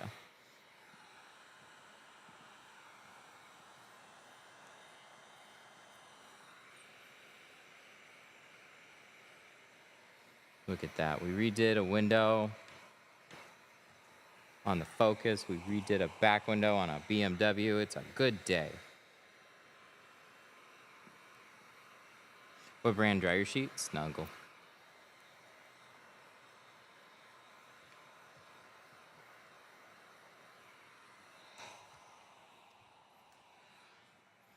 Can I apply tint without a heat gun? It's not going to look very good, but you can try.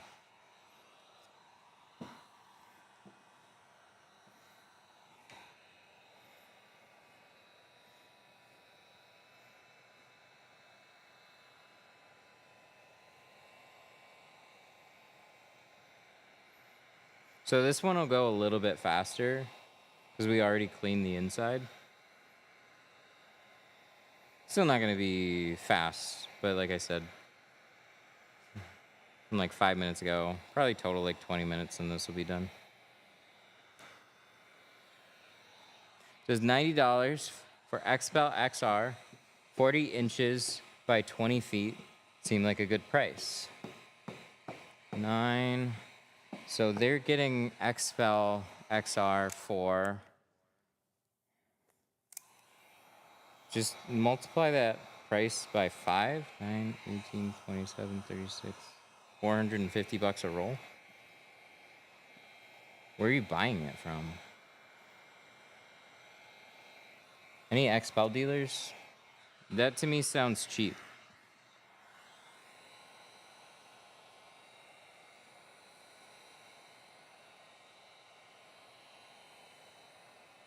So, somebody just trying to get rid of it? Otherwise, that doesn't seem legit.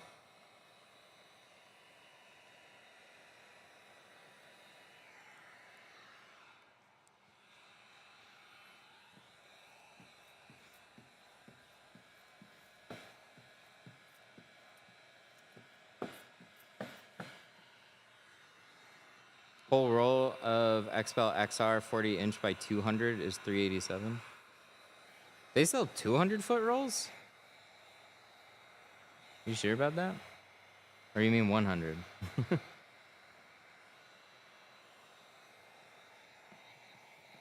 XPEL XR is cheaper than Geo.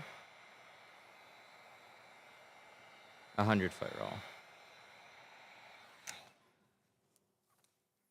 XR would compete with like C2 ceramic.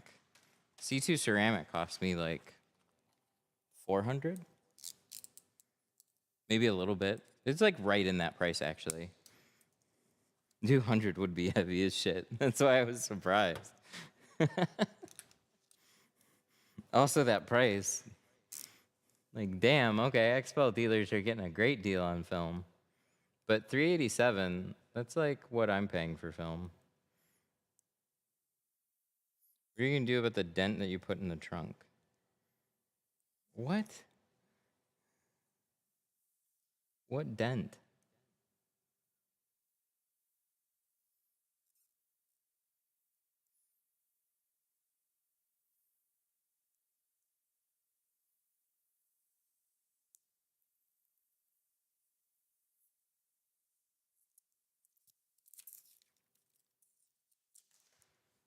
Or did you come from a different TikTok video where I dropped a roll of film on a car? I did that on our class car. People got angry at me. I thought it was funny though.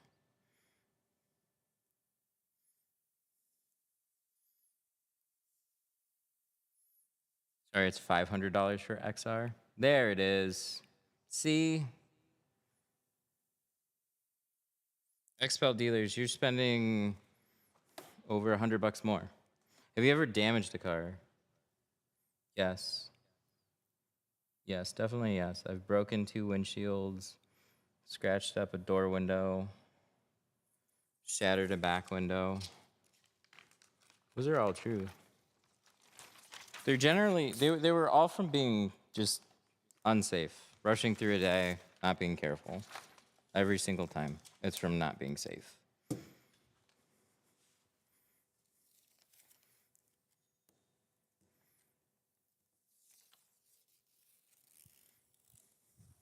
Shattered, yeah. So the shattered story was I had an older car that had one of those antennas that was double-sided stuck.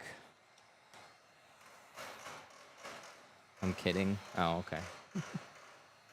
Some other TikTok comment would look at that and go, oh my God. But yeah, I shattered a back window. It was a 80s or not, no, just an early 2000s. It was like a Grand Prix or something. I think it was a Buick. It had one of those double-sided taped antennas. And I was just in a hurry. I was actually really upset because somebody was filming it. And he turned the camera away like seconds before it shattered. And then he turned back and then it was shattered. Like, he missed the good part. If you're gonna break it, it's gotta be film. Yeah, we had to pay for it.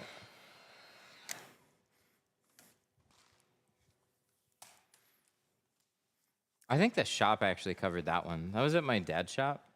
So he knew there were times that he just pushed things really aggressively.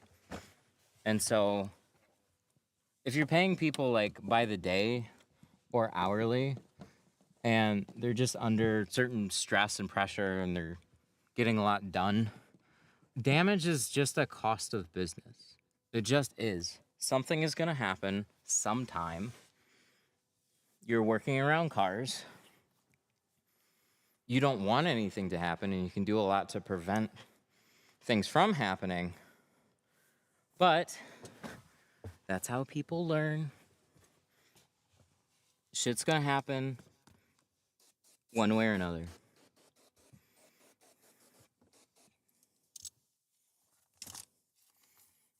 So if that happens too frequently, then yeah, they're probably gonna have to pay for it. Or they're probably just gonna get fired because then they cost you too much money.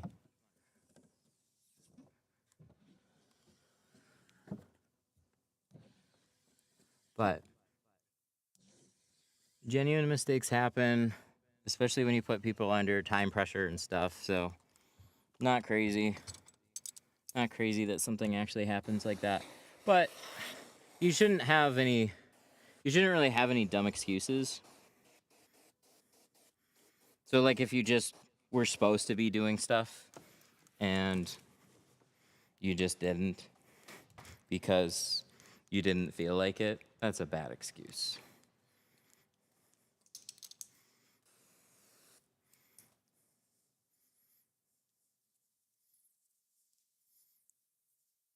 Have you ever done a new Supra? I have not. I don't get the cool cars. Okay, no, that's not true. I'm sorry. This car's super cool. I do get cool cars occasionally. I don't get like the new cars that make headlines. So like C8 Corvettes came out. I got one after a year. Cybertrucks came out. I still haven't got one. What the hell, guys? I just don't. I don't know why. It's annoying. I'm bad at local business, whatever. He said, yeah, I caught myself doing that. This is a very cool one. What I meant was like the headline turners. This is a very, very cool car. The car I had before it was a 2013 Focus. So, you know,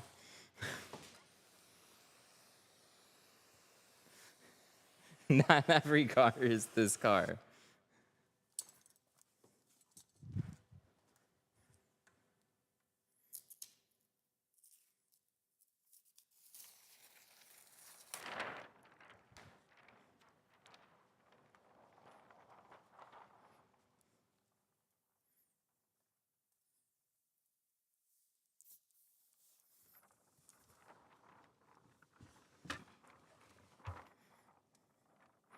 You know, I really don't want to be.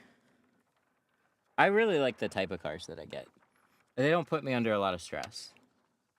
This car puts me under a little bit of stress. It's pretty straightforward. Like, I mean, it's very straightforward.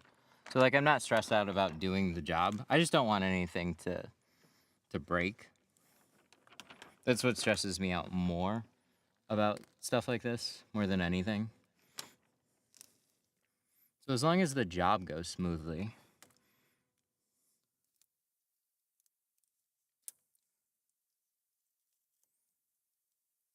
Oh, Frankensteining them? Yeah, that's how I do every back window. Sorry, I know you're mostly looking at nothing. It's crowded back here.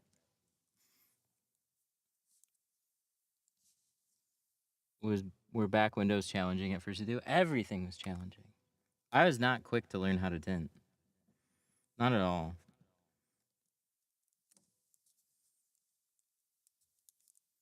I just had the right circumstances. I was asked if I wanted to learn. I worked at an auto accessory shop. My dad owned it.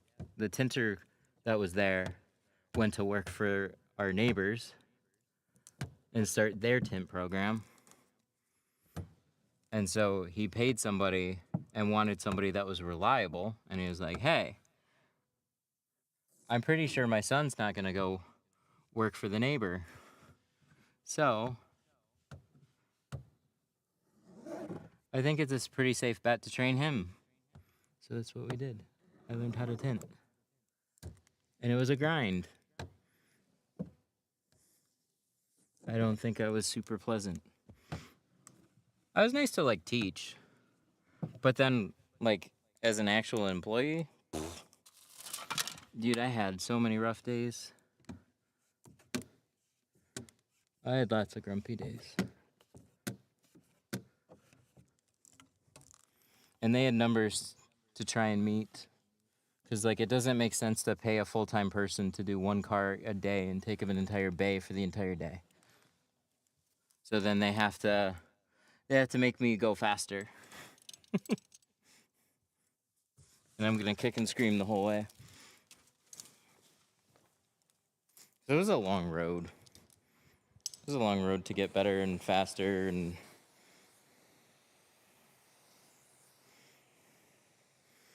Is there a market for tint that fades to clear?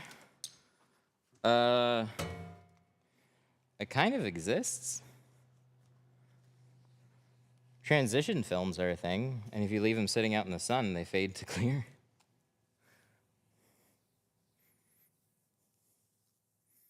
I don't know why it faded to clear though, but if they overheat, they just lose the color. Or at least that was when I tested it out.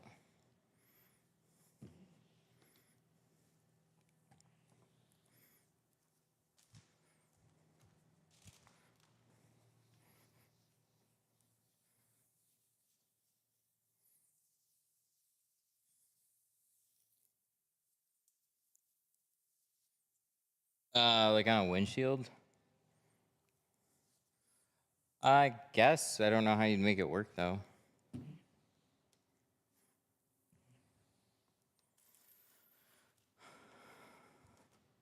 What's the squeegee that you're using? Like an 8-inch Libman squeegee?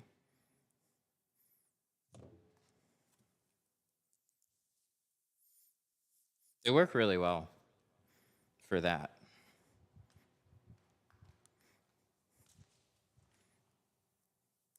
Yay! That went better. Good stuff.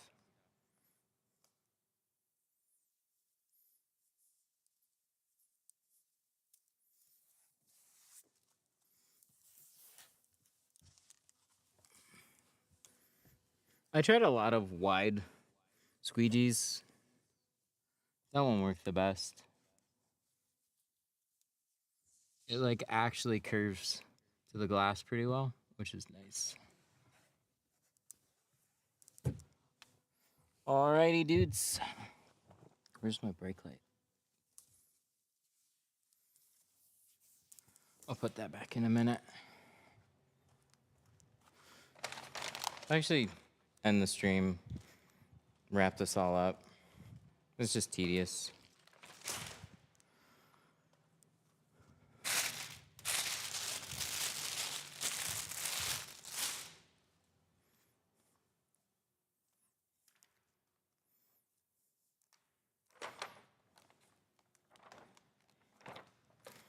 Good stuff.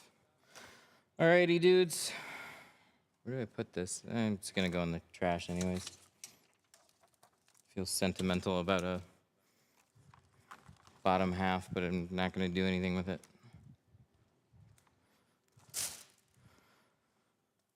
Good stuff. Alright, dudes.